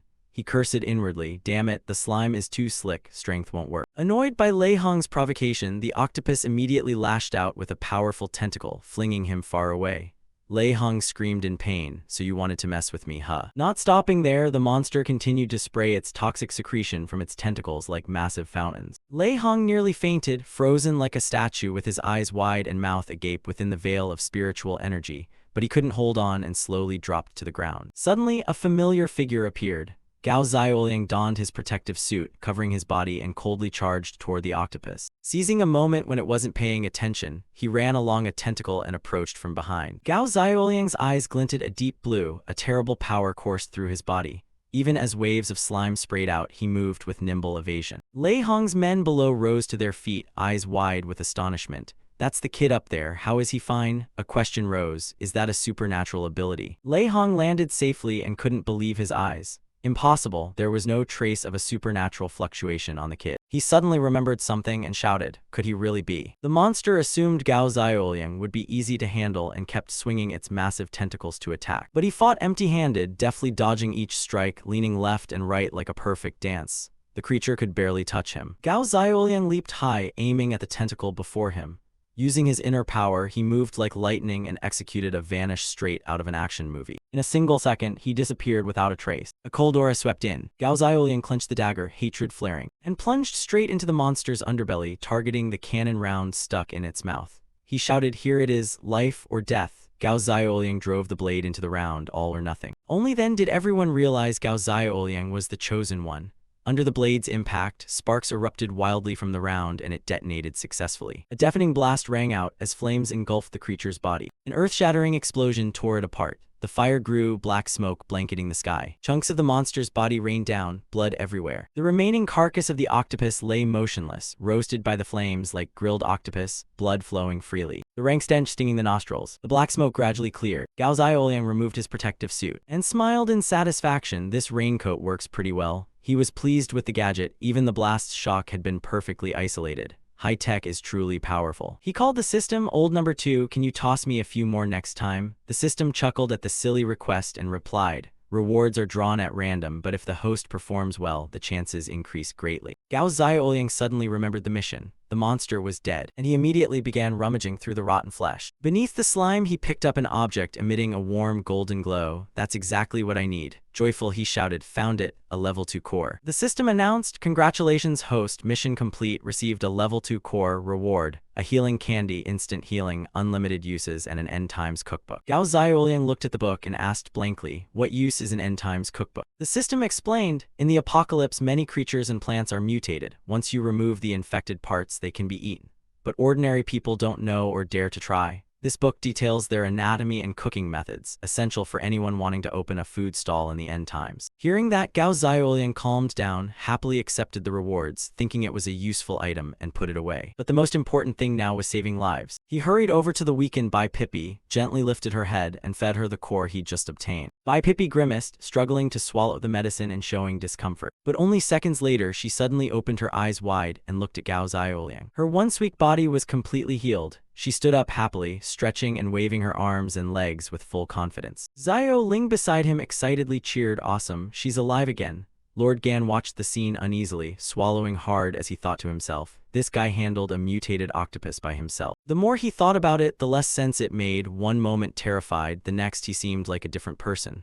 Could he be hiding power? After dancing around for a bit, Bai Pippi looked up at Gao Xiaoliang, pointed at her mouth, and made a few cute ah sounds as if expecting something. Gao Xiaoliang, annoyed by Bai Pippi's innocent behavior, snapped in an irritated voice, "Are you even there? Are you that addicted to games?" Xiao Ling, hearing this, ran over excitedly, eyes sparkling with curiosity. "What game? I want to play too." Lord Gan stood watching Gao Xiaoliang and thought briefly to himself, this guy doesn't look trustworthy at all. Gao Xiaoliang recreated his old trick. He gripped a bag of candies like before and, while Bai Pippi wasn't paying attention, he dashed off and tossed pieces behind her for her to chase and pick up. Xiao Ling beamed, clapped to encourage her, thrilled as if watching a funny performance. Watching the three of them play, Lord Gan couldn't help smiling, thinking, anyway, Longya, this guy might not be bad, maybe he's trustworthy. Xiao Luo stayed on guard, sneaking up behind Xiao Ling. He whispered, "Little sister, stay a bit away from her." He looked at Bai Pippi with suspicion. She's a zombie, she really won't bite, will she? Bai Pippi suddenly turned to stare at the two siblings, her gaze full of affection, especially focused on chubby Xiao Ling. She smiled, trying to look pleased with the little girl. Xiao Ling froze, worriedly watching Bai Pippi, with crumbs of candy still on her cheek. Bai Pippi excitedly lunged forward and licked the crumbs off Xiao Ling's cheek.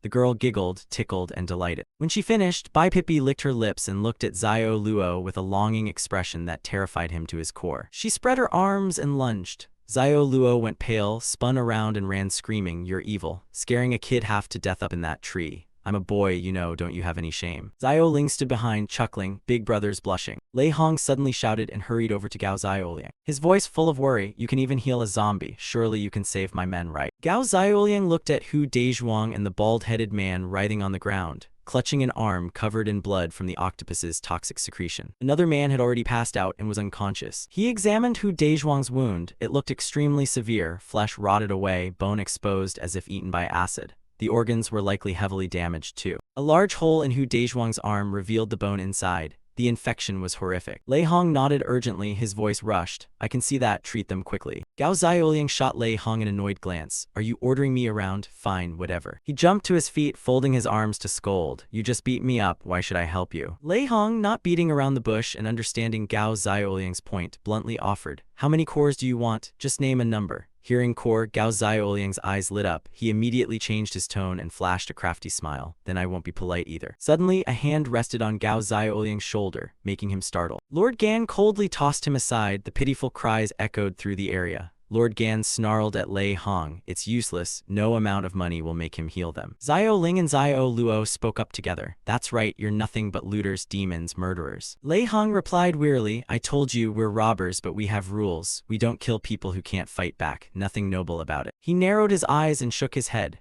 "If your mother was really killed by my men, she probably wasn't such a saint either." Xiao Ling and Xiao Luo immediately grew angry and retorted, "That's nonsense. My mother was a good person, you're the bad ones." Lord Gan grabbed the two kids' hands and scolded Lei Hong, "Don't make excuses.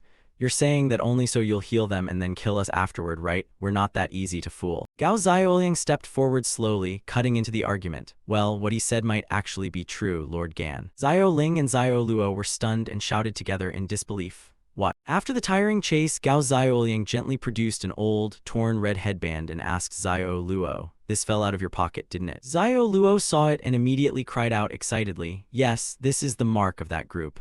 I always carry it to remind myself not to forget what they look like." He recalled his mother's killer, a middle-aged man missing one eye who wore a red headband, someone who looked a lot like Lei Hong. Gao Xiaoliang also produced the dagger he had picked up. "This is their dagger, right?" They compared the evidence. The emblem on the headband and the dagger were similar, but mirrored. Lord Gan examined the dagger closely and noticed some differences. Xiao Luo, disappointed, said, "This one looks way more fashionable." Xiao Ling looked at the headband's emblem and judged. "Compared side by side, this looks like a grade schooler's doodle." Lei Hong stood by, flushed and angry as people criticized his group's logo. What's this simple-minded critique? This is called a bold, free style. If you don't get it, don't spout nonsense." Gao Xiaoliang sighed and tried to mediate. "I've run into plenty of gangs who steal other groups' identities to rob and stir up trouble." He looked at Lord Gan. "The gang you encountered was definitely an imposter." Lord Gan, Xiao Luo, and Xiao Ling were stunned and said in unison, "Imposters." Lei Hong finally understood the situation. He showed pity but couldn't hide his resentment. No wonder some people ambushed us before like they had a deep grudge. Turns out there was a third party pulling tricks. Xiao Luo angrily cursed. Those guys are slimy and hateful, so they weren't really the Jiang Lei Corps at all, just frauds.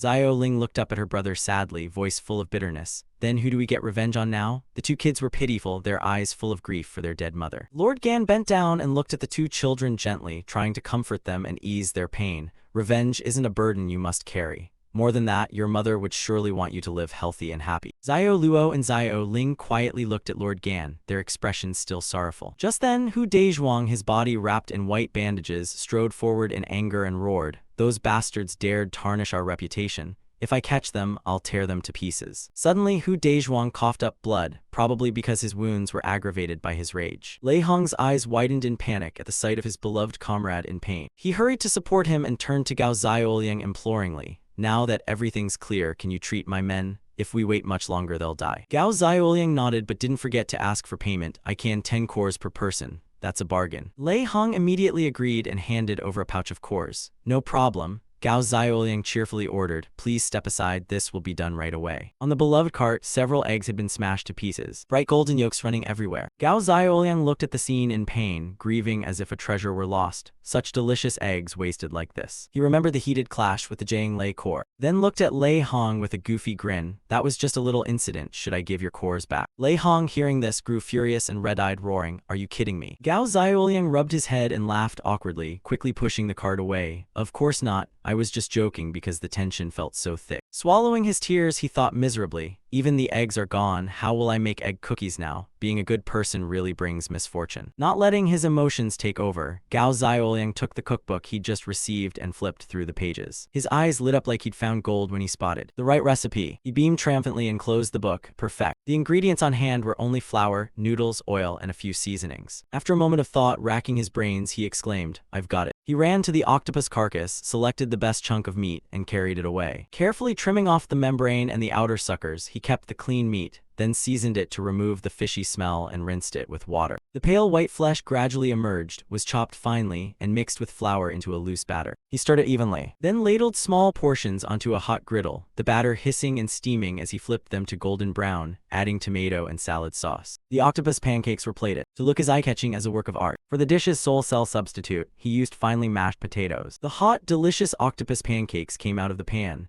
Gao Xiaoliang proudly declared, "Done, masterpiece of the house." He brought the dish to Lei Hong's men. "Eat this, and your bodies will recover immediately." The bald guy and the blonde one screamed in horror, using a mutated octopus as food. "What are you doing? Telling us to eat that? Surely you think we die too slowly." But Lei Hong, drawn in by the tempting aroma, sniffed repeatedly and hesitated. "Can this actually be eaten?" Gao Xiaoliang shook his head wearily and explained, "Ever read wuxia novels? Where there are venomous snakes, there's always an antidote within 5 steps. I already took the cores, I won't return them. If you want to eat, eat." Unable to bear the pain, Hu Dezhuang stepped forward, drawn by the scent, torn between pain and craving. "It smells so good, it hurts so much, I'll take the risk." He put the food in his mouth, thinking that even if he died, he'd at least savor the pleasure first. Suddenly, Hu Dezhuang's body froze and began to change. He was surprised, then clutched his stomach, coughing violently. The henchman shouted in alarm, "Dezhuang." Lei Hong anxiously warned Gao Xiaoliang, "What are you doing? If anything happens to my men, I won't forgive you." Before anything could be done, Bai Pippi rushed forward to block Lei Hong. He stepped back in fear, stammering, "Don't come over here, it's bad." Hu Dezhuang clamped a hand over his mouth, uttered some strange groans, then suddenly burst into excitement. "This is so delicious." He rhapsodized, "The batter is fragrant and soft like a cloud. The octopus meat chewy and fresh. Each chew is like little spirits dancing on the tip of the tongue. A flavor like the living ocean, fiercely crashing into the soul. It's honestly unbearably good." Hu Dezhuang's reaction left the bald guy and the blonde stunned. "Really? This stuff is actually good." Lei Hong and his henchmen immediately ran over to Gao Xiaoliang's cart, jostling to order, "Whatever, I'll eat too.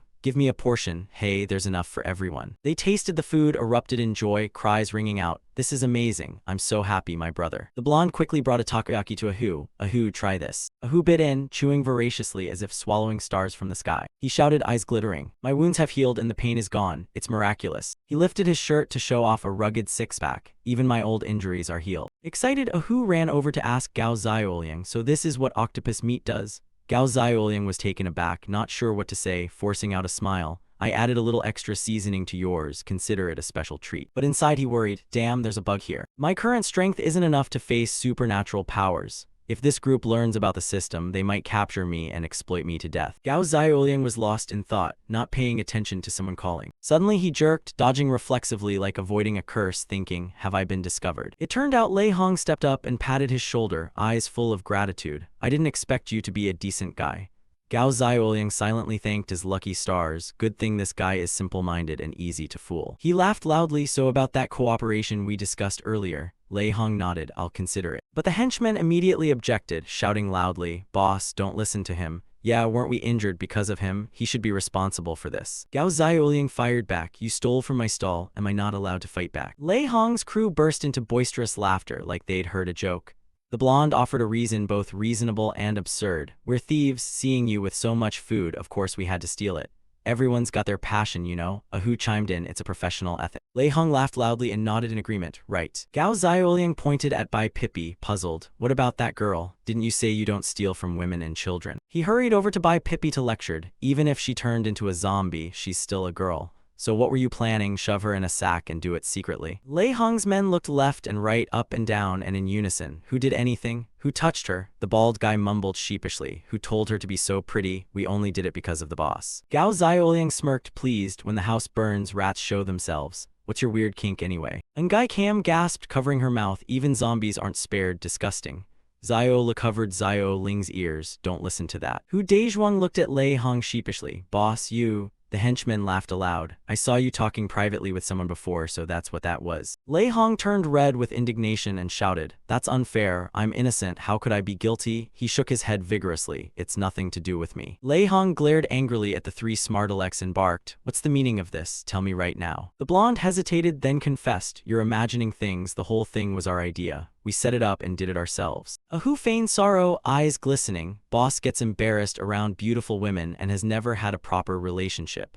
We wanted to find a pretty zombie for you to interact with. Maybe it would cure your fear of women. The bald guy interjected, We only meant well. Lei Hong flew into a rage and pummeled the three. Good intentions, my foot. Coming up with that freaky idea. Do you take me for a pervert? The blonde wailed, I told you the boss isn't like that. We almost died for nothing, boss. Suddenly the system popped up. Mission time has expired. Please have the host quickly hire staff to complete the task. Gao Xiaoliang anxiously looked at the notification. That fast? Has it been 24 hours already? He asked, If we already hired the landlady as staff, shouldn't the mission be complete? The system calmly announced a shocking detail. Not yet. Hiring staff requires a signed contract between both parties, and the staff must wear a special uniform to be valid. Gao Xiaoliang jumped up. A staff uniform. He imagined every kind of uniform. A seductive maid outfit, a sultry nurse, or a lewd bunny costume. His nose almost started bleeding. Excited, he thought the system might provide those. But the system, as if reading his mind, shot back, Host, don't think nonsense. We're a serious system. We don't issue those kinds of outfits. Gao Xiaoliang smirked evilly and turned away. To look at the modest maid uniform, nothing like his fantasy. A flock of crows flew over his head in annoyance. He muttered, Just a plain standard design. My hopes were for nothing. He handed the uniforms to Ngai Cam with a guilty look. I forgot to mention, employees at this shop need clean, tidy, and easily recognizable outfits so customers can spot them.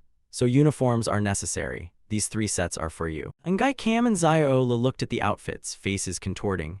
Xiao sulked, even kids like us have to wear them, what a hassle. But Xiao Ling happily admired the new dress, excited, it's new clothes. Gao Xiaoliang reminded them, everyone has new clothes, change now. Ngai Cam, in broad daylight and unbothered, started lifting her shirt to change. Gao Xiaoliang hurriedly stopped her, pointing to a secluded corner and saying sternly, No need to rush, there are people around. You can go inside to change. Lei Hong's crew shook their heads, swallowing hard, and chorused, No need to fuss over details. Ngai Cam ignored them and put on the white shirt but struggled and grumbled because of her ample chest. This outfit's too tight, my chest could kill someone. Is there a bigger size? Seeing the springtime sight before him, Lei Hong couldn't react in time. His nose bled and he fainted. The henchman panicked and shouted, Boss, the boss passed out. Gao Xiaoliang angrily rushed over to shield Ngai Cam and barked, Have some decency, close your eyes. Suddenly something soft fell and hit his head. He looked up and saw something soft like a bough, but also like a potato. Held in someone's hand, curious he asked, What is this? Then insultingly starring, Ngai Cam hoisted it high. Heavens and earth, gods and spirits, what a muscular body. A six-pack. He shouted, Are you teasing me? Surprise, old woman, turns out you're the same kind. Ngai Cam stripped off all her gear and smiled at Gao Xiaoliang. He was so frightened his soul nearly left his body, his limbs went limp, and he looked at the person before him in anguish, stammering, You, as if fallen from the clouds. he yelled. A manly man, why are you dressed like this, making people misunderstand? Ngai Kam laughed heartily and replied cheerfully, I never said I was a woman, so why the surprise? The blonde stood agape, amazed. Could it be to pretend weakness and lure enemies in? Ahu excitedly praised. Brilliant. Ngai Kam bashfully rubbed his head, pleased. No, it's just a personal preference. Zio Lin, not too surprised, whispered to Zio Ling, the boss calls this his grandmaster's feminine wear. Zio Ling nodded. The boss likes dresses best. There are many, but sadly he can't bring them out. Gao Xiaoliang silently lamented. Ngai Kam, you deceitful rascal. A beautiful female staff in a sexy uniform, my office romance dreams are gone. Hearing this, Ngai Kam immediately understood and scolded back. This guy is truly lecherous. Who can bear this pain? The system suddenly announced it was starting a countdown. Host, please quickly complete the mission. Do you confirm hearing the other party? Gao Xiaoliang brightened and asked excitedly, do I even have another choice? After a moment he looked at the employment contract already prepared for Ngai Kam, and begrudgingly signed to confirm. His face twisted. Bai Pippi stood cheerfully nearby, watched him hand the contract to Ngai Kam, and invited her to sign here. Gao Xiaoliang nearly dropped the paper, conflicted, and turned away.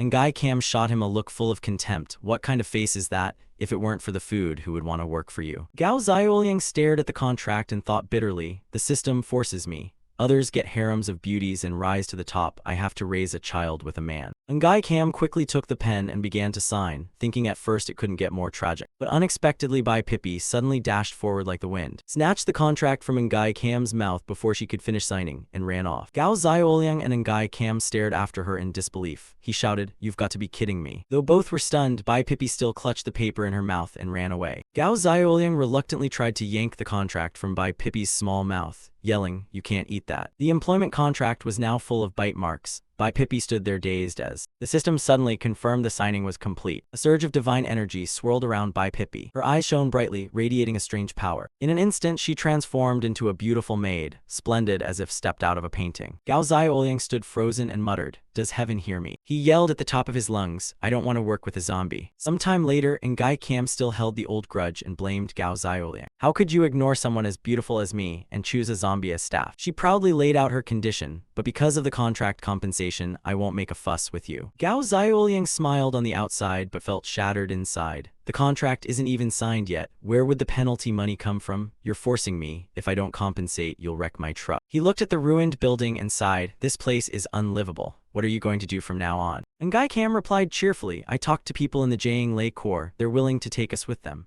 Zio Le and Zio Ling hugged their small pillows, faces bright. Zio Le beamed and told Gao Xiaoliang. Lei Hong said, he'll teach you how to fight and sell guns so you can protect boss and your sister. Gao Xiaoliang laughed, that's good. He thought to himself that although they're bandits, they're decent people. Having them as guards will make the kids safer. Zio Ling ran over and tugged his shirt gently, returning an ID card with Bai Pippi's photo. Hey, this is what that girl dropped while changing. Gao Xiaoliang looked at the card, recognized the ID number and name. So her name is Bai Pippi. It's an employee badge. He couldn't take his eyes off the card. Lei Hong handed Gao Xiaoliang a map and said sincerely, kid, this is where we set up camp for now. We won't be moving. If you run into trouble, come find me. Gao Xiaoliang looked at the map, surprised. The law of Lingu Kingshan is vast and inescapable. No one can slip through the net. He shook his head in admiration. You guys sure know how to pick a location. Lei Hong chuckled, patted his shoulder, and declared, what about a prison? Nobody wanted to go there before. Now there's no safer place. Ngai Kam excitedly ran over, hugged Lei Hong tightly, and said, that's right, big brother Lei is really clever. Could I have my own room later? Lei Hong's gynophobia flared up again. At the sight of Ngai Kam, he bolted away like mad, shouting to keep his distance. He turned back and yelled, somebody find him some men's clothes. Ngai Kam shook his head. Chase me if you want, I won't. Clothing is freedom, okay? I just like wearing women's clothes. Finally, the group climbed into the vehicle and left. Zio Ling and Zio Le waved to Gao Xiaoliang with clear, bright voices. Mr. Goodbye. The Jiang Lei Corps waved enthusiastically. Kid, don't let zombies eat you, we'll come visit. Gao Xiaoliang felt warmed and waved farewell to everyone with a smile. He looked at Bai Pippi's employee badge and breathed a sigh of relief. Although he didn't know what the future held, you only find out by trying. He glanced over at Bai Pippi, hoping she'd pay more attention to him in the future. But then he jumped, where did she go? Bai Pippi was just here, now she's vanished. He looked around and found her climbing onto the beloved cargo truck, gnawing on something. He shouted angrily, "That's not food." The sound of gnawing mixed with his swearing echoed across the deserted city. Bai Pippi, as if her teeth itched, bit down hard on a wooden beam on the truck. Gao Xiaoliang stormed over and tried to pull her away. "I told you that's not food, spit it out." But Bai Pippi stubbornly growled and held the wooden beam between her teeth. Gao Xiaoliang tugged hard. The handle flew out of his hand as it came loose, causing the truck to collapse into pieces. He stared in horror at the ruined pile, unable to believe his eyes, and cried out, "Oh my God." Bai Pippi sat like a little kitten, obediently gnawing the handle and looking at him with innocent eyes. Gao Xiaoliang suddenly remembered, wait, no one used the elasticity feature, so how did a few bites break it? He hurriedly contacted the system. "Second, I think this truck is defective, requesting a replacement." The system replied immediately, "Host, don't rush, I'll escalate to my superiors." But then it gloomily reported the request was denied. Gao Xiaoliang fumed. On what basis? The system explained, according to the item description, the elasticity feature only protects staff and property from external attacks. It does not apply to people inside the shop. Bai Pippi is staff, any damage she causes is the host's responsibility. Gao Xiaoliang roared in anger. Such an important detail, why didn't you say so earlier? He looked at Bai Pippi and sighed. If I'd known, I'd have sworn I'd pick the Grandmaster's jewelry over this husky disguised as a person. Heartbroken, he sat down and stared at the pile of wreckage, lamenting, "It's ruined, how am I supposed to fix this?" The system appeared and cheerfully comforted him. "Host, don't worry, you're only 100 points away from upgrading the shop. Completing the task will upgrade your props." Gao Xiaoliang urgently interrupted before it finished. "Then what are we waiting for? Give me the task now." A clear chime sounded and the system announced a new mission. Within 24 hours, collect 500 jin of edible meat. Complete it to receive rewards. Gao Xiaoliang pondered. 500 jin in the apocalypse. It's hard to find 5 jin of fresh meat, let alone 500. Then his eyes lit up and he slapped his hand excitedly. "Wait, I remember, there's a large poultry farm nearby." He flipped through the cookbook and studied it. It said that among mutated animals, mutated chickens have low combat ability. The virus concentrates in the brain, organs, fat, and feet. Removing those parts, the breast and thigh meat are very fresh, protein-rich, and good for restoring physical strength. He cheered. Then the chickens in the coops are coming to work for him. But one mutated rooster switched to combat mode, its eyes glowing red and its crow deafening. Gao Xiaoliang hid behind a rock and thought, mutated chickens are just bigger, basically not different from normal chickens. The problem is their numbers, you have to separate and deal with them one by one. He looked at Bai Pippi, time to put her to use. Gao Xiaoliang laid out a plan, pantomiming dozens of precise moves. To make Bai Pippi understand, he asked, "Does she understand?" Bai Pippi nodded happily. He ran into the flock and commanded, "Zio Bai go." Bai Pippi received the order, grabbed the wooden board and lunged into the air, but forgot the plan and ran straight toward him. Gao Xiaoliang shouted, "Not that way, this way, this isn't a game." The flock sensed something was wrong, all turned, eyes flashing with murderous intent, and charged at Bai Pippi. She panicked, clamped the board in her teeth, jumped onto the loft, and looked down at the feral chickens. Gao Xiaoliang backed away in a panic. "I'm dead." He ran for his life as the gigantic rooster chased him, targeting him like prey and pecking nonstop. He shouted, "Lord, someone save me." The sharp beak jabbed his butt, and he ran shouting. "This claw is so sharp it could tear the floor with a single scratch." The rooster quickly closed in. Ahead was a sturdy fence, no way out. Gao Xiaoliang summoned all his strength, pulled his leg in and ran for the fence, and was overjoyed to find a hole someone had dug. "I'm saved." He dashed through the hole and escaped safely. Gao Xiaoliang sat back, breathing a sigh of relief in the pit, his heart pounding. The rooster surged forward like a pack of rabid zombies, ferociously clawing at the metal fence. They growled at him with eyes full of hate, frantically digging at the ground. The flock of roosters lunged forward like crazed zombies, viciously clawing at the iron fence. They growled at him, eyes full of hatred, frantically digging into the ground. Gao Xiaoliang held his breath and waited, leaning back exhausted, thinking to himself, "Luckily there's this hole, otherwise I'd be gutted to death." Suddenly, a slimy liquid stuck to his hand. He was baffled. What is this? So slimy and sticky, disgusting. He looked up and froze when he saw eggshells scattered everywhere. Gao Xiaoliang wondered, why are there so many shells? Then he trembled as he realized the problem. Oh no, this is a brooding hen's nest. A shadow enveloped the pit like a spotlight. Gao Xiaoliang swallowed, trembling as he looked up. A gigantic hen stood above, its eyes glowing blood red, diving down like a bolt. He was terrified, his soul almost leaving his body, and he scrambled out of the nest. Oh my, the mutated rooster had grown up. And the chase continued.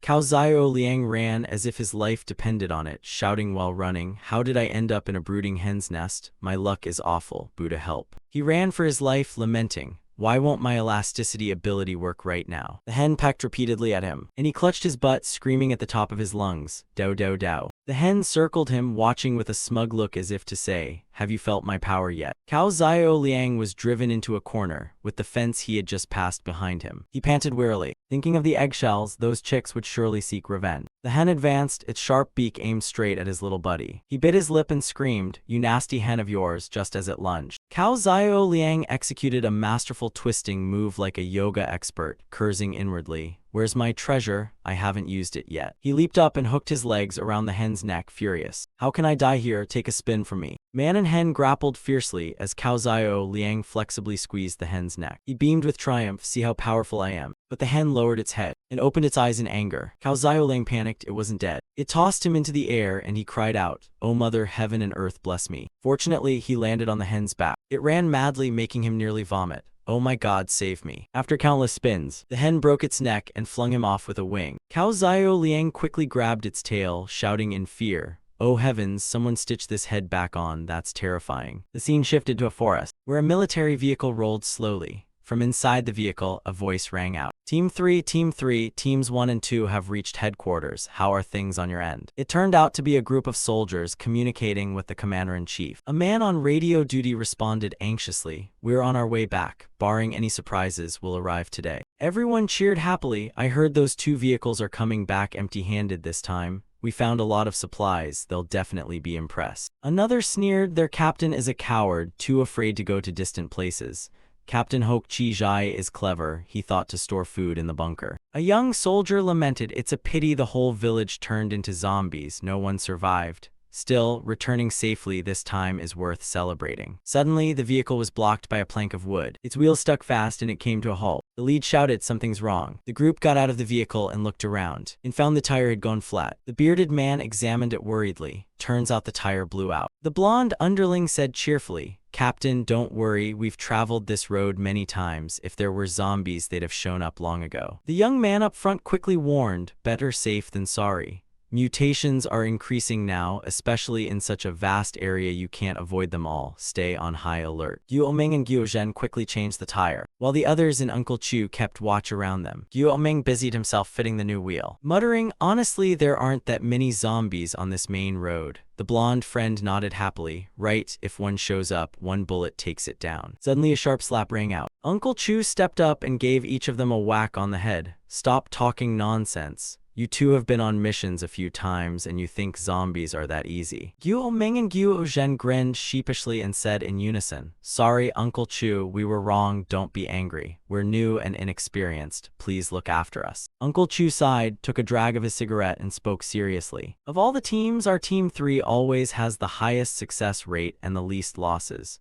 Do you know why?" Guo Ming and Guo Zhen shook their heads. Uncle Chu beamed, "Because Captain Hok is very experienced and works cautiously. Fools like you would have died many times over on other teams. Join us and consider your ancestors blessed." Guo Ming and Guo Zhen patted each other's shoulders, sucking up. "So Captain Hok is that formidable. We're so lucky. We'll learn a lot from him." The blonde scratched his head awkwardly. Uncle Chu, I'd like to fetch some water." Uncle Chu snapped, "You're being a nuisance. Hurry up, don't keep everyone waiting." The blonde ran off. Suddenly, the surrounding grass rustled, as if something had rushed through. Hok Chi Jai sensed it, immediately braced, gripped his gun, and asked, "Did anyone hear anything?" The 2 shook their heads in surprise. The blonde, coming back from the bushes, muttered happily, "That was refreshing." But behind the grass, a giant serpent lurked, its eyes hungrily fixed on him. He vaguely sensed danger, scanned in 100 directions, but saw nothing, and relaxed and turned back. Suddenly, from the high canopy, the ferocious serpent leapt down. The blonde froze in terror, and looked up as the gigantic monster lunged with its jaws open.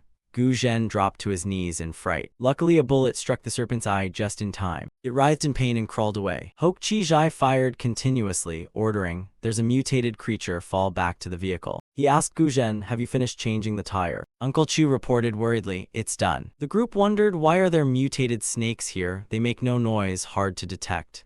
Gu Zhen hung his head. "Sorry, Captain, it was my oversight." Hok Chi Jai urged, "Don't talk, this shot didn't cause a fatal wound, it'll come back soon.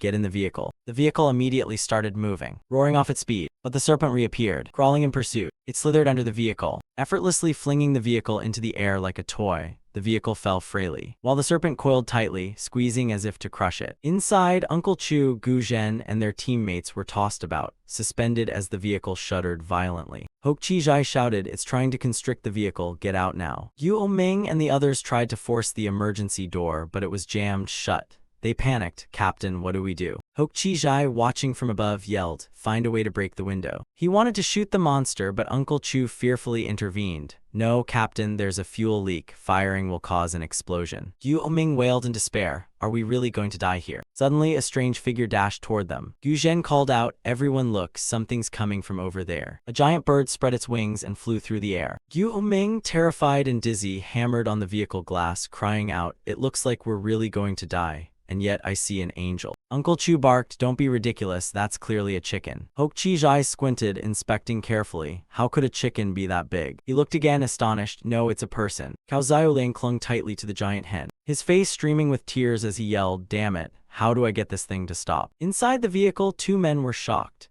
The pink-haired one pressed his hand to the glass, curious. "Who is he? He actually has control over that mutated creature." The other asked, "Is he a mutant?" The blonde man with the scar over his eye shook his head. "No, it seems he might be the one who." At that moment, Cao Xiaoliang still clung to the hen, tears pouring down his face. Suddenly, another gigantic creature appeared, its eyes blazing red, jaws full of sharp teeth, a long tongue dangling to the ground, looking extremely dangerous. It lunged at the struggling mutated hen, trying to throw him off. The hen turned, growling in annoyance at Cao Xiaoliang clinging on. It opened its beak as if to peck him. He shouted at it, "I only sat on and broke a few of your eggs. What's the big deal? You really think I wouldn't dare kill a chicken?" Saying that, he jumped up and wrapped his arms firmly around the hen's neck, declaring resolutely, "Let me show you the professionalism of a chef." He squeezed hard. The crisp crack of chicken bones rang out and the bird collapsed. The crisp crack of chicken bones rang out and the bird collapsed. But at that moment, a scaly, snake-like creature lunged forward, biting into the chicken, blood spraying everywhere. Cao Xiaoliang, unaware of the danger, breathed a sigh of relief. Finally, it's over. Sitting on the chicken, he looked around puzzled. Why am I still in midair? Realizing he was on the back of a snake, he mistook it for a utility pole and muttered, "Stuck on a pole." He sprang down, grabbed the creature, and casually kneaded it, surprised as it writhed and twisted. The snake bent down and stared at him with hungry eyes. Cao Xiaoliang was struck dumb as if by lightning. A mutated snake. He jumped back and shouted, "Big brother snake, you've eaten that huge chicken, so you must be full. Please don't eat me too." The snake seemed not to hear and leaned in closer. Cao Xiaoliang fell silent, at a loss for words, then turned and ran like mad, complaining as he ran, "Why is everything going wrong today? What kind of day is this?" The snake whipped its tail and sent Hoke Chi-jai's group's vehicle flying. The vehicle fell from a great height with a loud crash. Inside, everyone cheered. The backward-capped guy shouted, "Hey, we're saved." The middle-aged man nodded. "Truly heaven has blessed us." The driver reported, "The engine still starts." "Great, let's get out of here." But the blonde man with the eye scar objected, "No." Others chimed in, "If we leave now and the snake returns, this vehicle won't survive a second attack."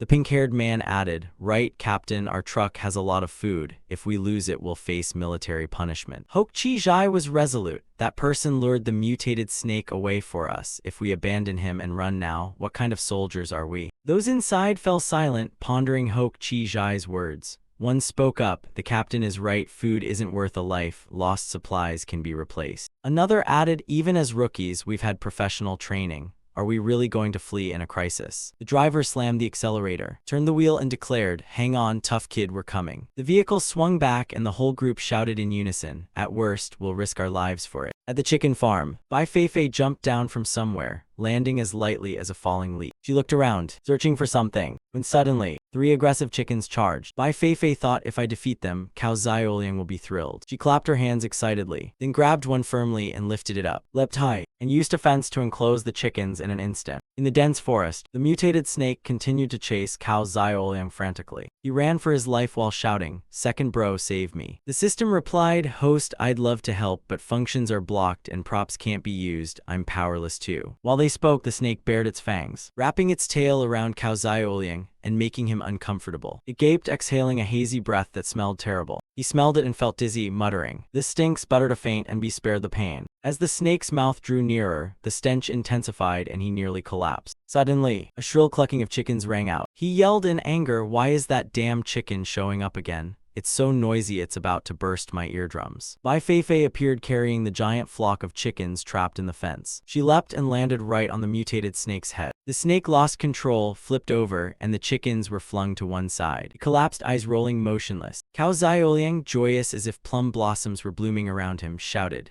"Little Bai." He grabbed her shoulder, elated. "You came just in time. Your smell almost made me pass out." He continued seriously, "But from now on you must learn to tell work from play. What happened today can't happen again." The system displayed, "Congratulations, host, on completing the task. The snack stall has leveled up." A flash of light dazzled both of them, forcing them to shield their eyes. The reward was a large, fully equipped vehicle that appeared before them. Cao Xiaoliang and Bai Feifei were surprised. He rejoiced as if he'd struck gold, only to find a mobile home. He inspected it in awe, the neat organization, the advanced equipment, and the sparkling high-end toilet. He grabbed Bai Feifei's hand, hoisted her up, and shouted, "Second bro, you finally did something generous." The bird gun turned into a cannon, no more roughing it. The system replied, "I have always been generous." The system continued. Previously, when the host completed the hearing mission, there was also a special reward. A skill card appeared, flashy, significantly boosting combat power for 3 minutes and unlocking the primary weapon's cache. Cao Xiaoling tapped curiously to view the weapon's cache. The system showed 3 chef tools, a slicing knife, a spatula, and a slotted ladle. He was surprised. "How am I supposed to use these? Am I to stir-fry zombies?" The system explained, "Don't underestimate them. They come with skills that upgrade with the host's ability. Everyone praises them." He cracked his knuckles happily, really. Unable to wait, he decided to try them immediately. In the jungle, Cao Xiaoling gave a wicked grin and looked at the mutated snake. "You ate my chicken. I'll use you to clean my knife." The system warned, "Host, don't grin like that, it's creepy." He snapped, "Shut up." Then he turned to Bai Feifei. "Little Bai, want to play a game?" He swung the knife toward the snake. He shouted, "This time I'll let you have your fill. Watch my blade." The sharp slashes carved the snake apart. He chopped and chanted, "Tao Ding Mo's the snake, split balance, shake the bones." Final move, flesh and bone division. Pieces of snake meat fell and were neatly arranged. Bai Feifei jumped up, gently caught them, with an unconcerned expression. He looked at the knife in admiration. "It's really easy to use." The system added, "Didn't fool you, right?" The system announced a new task. Using available ingredients, make 3 new snack dishes, find customers to try them, and receive 100 5-star reviews. No time limit, but if any bad reviews appear, all of the host's points will be wiped.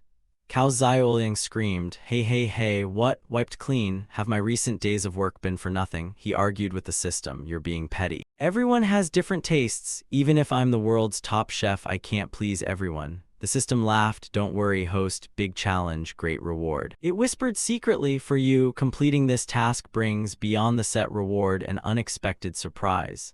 Cao Xiaoliang doubted, "I suspect you're promising empty things with no proof." He propped his chin and thought, "No time limit, good. In the apocalypse there are many survivors. You can't find them all in a day or 2. The 2 took the chance to rest a bit. The system snapped, shouting, "Master, you must work hard. If you give up, you won't get anywhere." He replied, "What do you know? A great master named Lu once said, 'Rest to work better.'"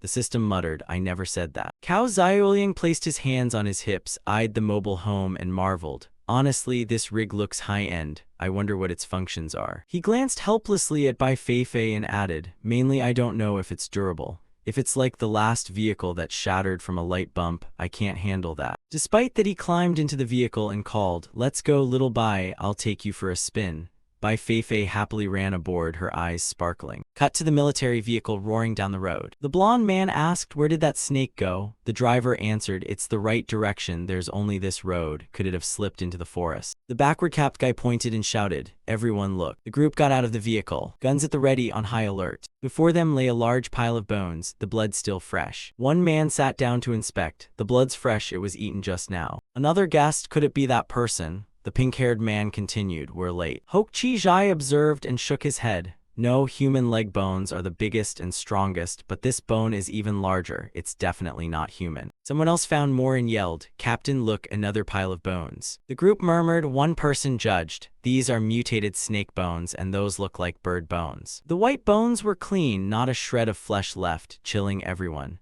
A trembling voice said, "What could have devoured such a large mutated snake so completely in so short a time? Terrifying." A man stroked his chin. "Even so, these bones aren't human. Maybe that person isn't dead." Hok Chi Jai looked at the bones and pondered. This scene is definitely the trace of a fierce battle. Could that person have escaped alone, or is the death of the mutants connected to him? Cut to Cao Xiaoliang driving the mobile home, with Bai Feifei in the passenger seat, happily poking her head out and squealing with delight. He laughed loudly, the college student dream life. And I achieved it 20 years early. If there were signal, I'd have posted the moment. He asked little Bai, how is it? Isn't it great? Bai Feifei nodded, her eyes shining. Suddenly, he spotted a group of zombies ahead. Surprised, why do they look so familiar? Turns out they're acquaintances. He grinned slyly, since fate brought us together, help me test the car a bit, surely you won't hold a grudge, right? He slammed the accelerator. The vehicle sped off, plowing into the zombies and sending them scattering like fallen leaves. They fell growling angrily as they gave chase. Cao Xiaoliang ordered the system, second bro, disable the rebound function. I want to test the vehicle's blast resistance. The system cheerfully, okay, host. The car rushed on by Feifei still thrilled, glancing back at the zombies being flung away. The zombies swarmed, scratching at the vehicle. Cao Xiaoliang shouted, time to show real driving skills. He spun the wheel. The car weaved and sent zombies flying in all directions. Bai Feifei beamed, that was fun. Inside the vehicle, lights glowed, the bathroom steamed with hot water, misted by shower gel. Cao Xiaoliang was enjoying a bath, rubbing shampoo and exclaiming, since the apocalypse, it's been ages since I've had such a comfortable bath. Hot water, shampoo, body wash feels luxurious. Suddenly a dark shape appeared behind the curtain. He pulled the curtain and saw no one, muttering, who? No sound. He pulled the other curtain and continued bathing, still uneasy. He couldn't shake the feeling of being watched. The dark shape appeared again. He shouted, stop sneaking around, and pulled the curtain aside, to find Bai Feifei standing there. He panicked, covering himself with a towel, stammering, little Bai, when did you come in? Bai Feifei stepped closer, stuttering, Cao Xiaoliang yelled in alarm, what are you doing? I'm taking a bath, don't come over here. The system suddenly appeared teasingly, can't you tell she's craving your body? He gasped and snapped. Second bro, are you perverted, peeping on me in the bath? The system retorted angrily, who's peeping? I'm working overtime out of concern for your body. If you won't praise me, don't bite the hand that feeds. Bai Feifei moved even closer. Cao Xiaoliang blushed, thinking, even as a zombie, little Bai is really pretty. He closed his eyes and told himself, if not, then reluctantly. But then he waved his hand and shook his head awkwardly. No way, this is basically an ex-zombie, totally improper. Bai Feifei bared her bright white teeth and bit him. He recoiled, panicking, I've been bitten, I'm infected. He checked and was surprised, no blood. Looking closer, he held the bottle of shower foam and sighed in relief. Luckily, the foam covered it so he wasn't actually bit. Bai Feifei spat out foam, turned to look at him with a terrifying smile. He rushed off and Bai Feifei immediately gave chase. He called the system, second bro, what's going on? Why did little Bai suddenly lose control? The system replied, didn't I tell you? She's craving your body. It explained, a zombie's stomach is never full. It always needs to eat to fill the hunger. Has she eaten today? Now there's a pile of fresh meat like you right in front of her. How could she not lose control? He shouted, you didn't make it clear that craving was literal. While running, he yelled, stop chasing, I'm going to get food. Instantly, a table laden with meat appeared, and Bai Feifei happily devoured it. Cao Xiaoliang exhaled, good thing there's snake meat, otherwise I wouldn't know how to fatten her up. He worried, chin propped, we're lucky this time, but if this isn't resolved, little Bai is a ticking time bomb at my side. What if one day she sleeps and gets eaten? He asked the system, second bro, isn't there any way to keep me safe? The system answered, simple, feed her before she gets hungry. He sighed, speaking absent-mindedly. Suddenly his eyes lit up and he slapped his hand, right, use that. He rummaged through the cabinet, found a set of false teeth and grinned slyly. The next day, the RV was ready for a new journey. Cao Xiaoliang put on tidy clothes, looking dazzlingly handsome and confident, making everyone swoon. The vehicle rolled off with a whoosh. Bai Feifei happily checked herself in the mirror, wearing the false teeth. The system marveled, I didn't expect the dentures to be so useful. Host, you're a genius.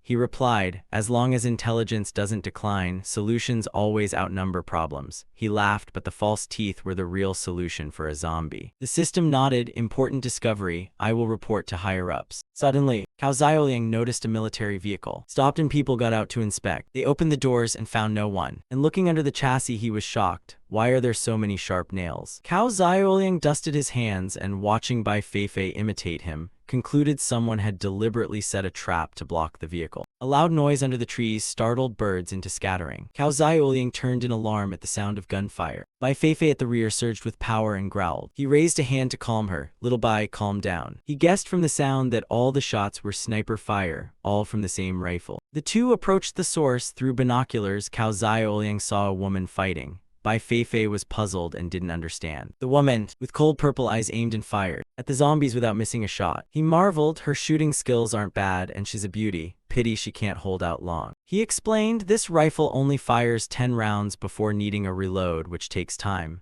It's fine at range, but when enemies close in, the weakness shows. He suddenly remembered that in his previous life, he was eaten by zombies because of the same flaw. The more the girl fired, the fewer bullets remained, and the zombies kept charging. Cao Xiaoling hesitated whether to help, and smacked his head in self-reproach. There's a knife over the character for sharp. How did Master Kyan trick me and forget so fast? Seeing this, Bai Feifei tapped her own head too. The ferocious zombies drew near, some with mouths agape, others with tongues lolling. She still fired confidently, but when she pulled the trigger, the gun didn't go off. The ammunition was exhausted. A zombie lunged forward, almost biting her. Without hesitation, she tossed the gun aside and drew a short blade from her back. Cao Xiaoliang was amazed. My god, a cold weapon can be this deadly. She leapt up and chopped the zombie dead, then spun and decisively took down 2 more. Corpses of zombies piled at her feet. She raised the blade like a war deity. After that, she left, stepped down to the river, closed her eyes and removed her outer shirt, revealing a seductive black bra and a hot, alluring figure. Cao Xiaoliang's nosebleed flowed profusely, covering his eyes as he muttered, "Don't stare, don't stare." He thought to himself that a woman who cuts down zombies so fiercely would tear him to pieces if she misunderstood him as a pervert. He put away the binoculars and called, "Little Bai, let's go." But Bai Feifei was mesmerized by a purple butterfly and accidentally elbowed Cao Xiaoliang, causing him to lose his balance and tumble down the cliff. She cheerfully went on chasing the butterflies. Cao Xiaoliang rolled like a ball down the slope, face first into the ground, his body tumbling and sliding in pain. Angry, he sprang up and roared, "Little Bai, you." Suddenly, he felt something strange on his head. What is this? When he pulled it off, he was stunned to find it was a white pair of panties, adorned with a small purple bow, so cute it made his nose bleed. Glancing to the side, he saw several familiar garments scattered on the green grass, clearly the woman's clothes. Embarrassed, Cao Xiaoliang looked around and thought, just my luck. Before she comes back, I should run. No sooner had he finished speaking than a cold blade pressed to his throat, radiating killing intent. The girl appeared, eyes icy. There's still one fish that slipped through the net here. Cao Xiaoliang's face went pale. Trembling, he turned to the girl and hastily raised both hands in surrender, protesting, "I'm human. If you don't believe me, you can check." But he had forgotten his hands were still clutching the white panties. The girl trembled with anger, her eyes blazing. Realizing his mistake, he hurriedly threw the underwear away and flusteredly explained,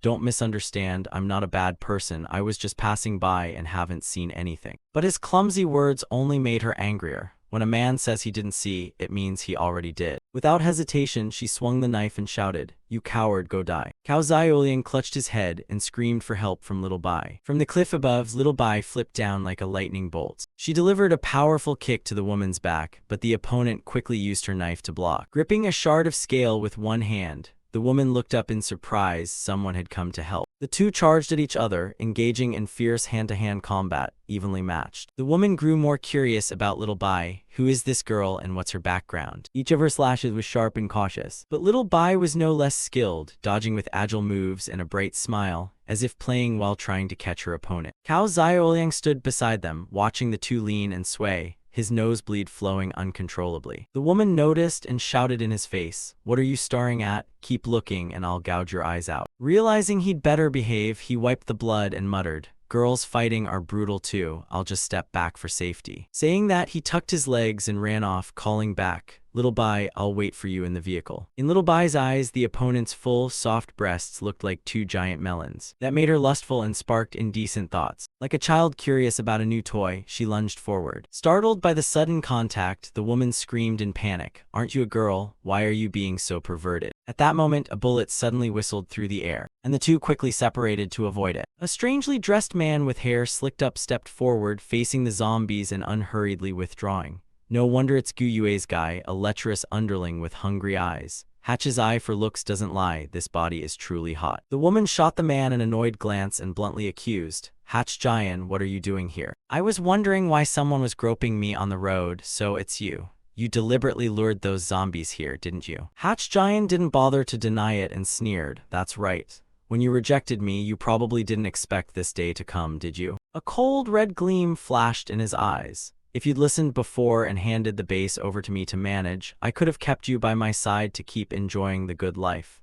Since you refused me face to face, don't blame me for being unceremonious. On Hatch Giant's command, his underlings drew numerous guns and aimed straight at the woman. Shoot her, he roared. The woman flinched, horror flashing in her eyes as a volley of bullets tore through the air toward her. With only 2 scraps of cloth covering her, she had to scramble to defend herself. The men kept sniping, each bullet aimed precisely at her. But with agile movement, she flipped once and barefoot, deftly slipped through, sneaking into the dense forest. A gaudily made-up girl screamed. She got away. Hatch Giant remained unfazed, a sinister smile curling his lips. There's basically no path over there. She can't really escape. He scoffed, voice full of scheming, but dying like that might actually be good for her. He shouted, voice booming, capture her alive. The henchmen immediately spread out, guns at the ready, pursuing the order. Suddenly one man stopped and turned to report, boss, there's another woman over here. Little Bai was fumbling, looking around with a dazed expression as if she didn't know where to go. She looked not very bright. A hooded thug beside him whispered, is she mentally ill? What do we do? Should we go capture her? Hatch Giant showed no mercy, eyes cold. We have many brothers here, of course we'll share the spoils. After I'm done having fun, this will be rewarded to you. The henchmen immediately howled and cheered. Thanks, boss. Long live the boss. Now 3 henchmen surrounded Little Bai, eyes greedy as they closed in on her pretty face, while she remained innocent, unaware of what was happening. The 2 grew more licentious, grinning lecherously. She's so pure-looking, exactly my type. One man stealthily moved up behind Little Bai, speaking sweetly. Beautiful, don't be afraid, big brother will treat you well. But the moment his arm touched her, Little Bai gently pivoted and snapped his wrist decisively. The unlucky man wailed pitifully. My hand, he toppled backward. The other 2 immediately drew their guns, shouting, bitch, how dare you lay hands on him? Don't you want to live? At that moment, the screech of wheels rang out. A truck barreled in, its front ramming into the 2 men with a crushing impact, sending men and guns flying far away. Cao Xiaoliang thrust his hand out of the vehicle, flipping them off defiantly, roaring, take this damn hit. Dare touch Little Bai and you're the ones wishing you were dead. Little Bai saw him and a radiant smile spread across her face. She sprang up onto the roof of the truck, holding a strange object. Cao Xiaoliang, still unaware, looked up and asked, Little Bai, are you okay? She hung upside down, showing the thing off, making him shout, where did you get a human hand? Throw it away. From deep within the forest, the rustle of leaves sounded, signaling someone's movement. The woman from before broke out in a cold sweat, forcing herself to keep running along the trail. But as Hatch Giant had said, at the end of the path was a bottomless chasm that couldn't be crossed. The woman whispered, voice trembling, it's dangerous, it's a dead end. Hatch Giant and his men had caught up, right on her heels. He roared triumphantly, don't resist pointlessly, you can't escape. A girl in his group brandished a weapon and swung hard at her, forcing her to fight back. With only one hand, she was deftly tripped by her opponent and fell to the ground. A cold gun barrel was now pointed straight at the once harmless pretty face. Hatch Giant bared his teeth in a mocking grin, voice cutting. Look at her, women are truly useless, hesitating and fearful over a scrap of cloth. The woman ground her teeth and shouted angrily, you really are despicable. Hatch Giant smirked, laughing louder, arrogant. I've been petty a long time, you're only realizing it now. He roughly grabbed her hair and yanked hard. What I hate most is your haughty, untouchable attitude. He whispered in her ear, his tone perverse enough to creep her out. Today I'll show you what true baseness is. With one hand still gripping her, he directed her toward his groin.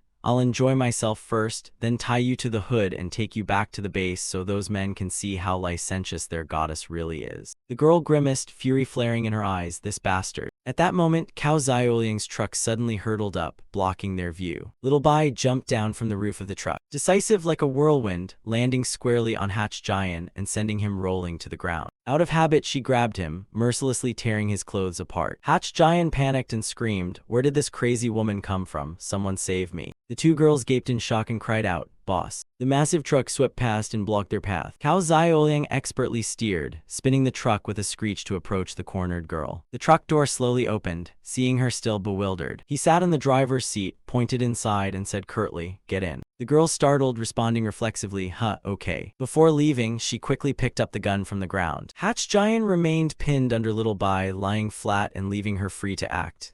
She looked at him coldly. Want some fun, right? I'll grant it to you. A shot rang out from the gun, aimed straight at his lower body. For your utmost comfort. The bullet went astray, only burying itself in the ground, but it was enough to scare Hatch Giant into wetting himself. She held the scrap of cloth tight against her body and looked at him with contempt. Men are useless like this, terrified over something so small. HMPH. With that, she turned and stepped into the truck. Cao Xiaoliang called loudly, Little Bai, get in the truck too.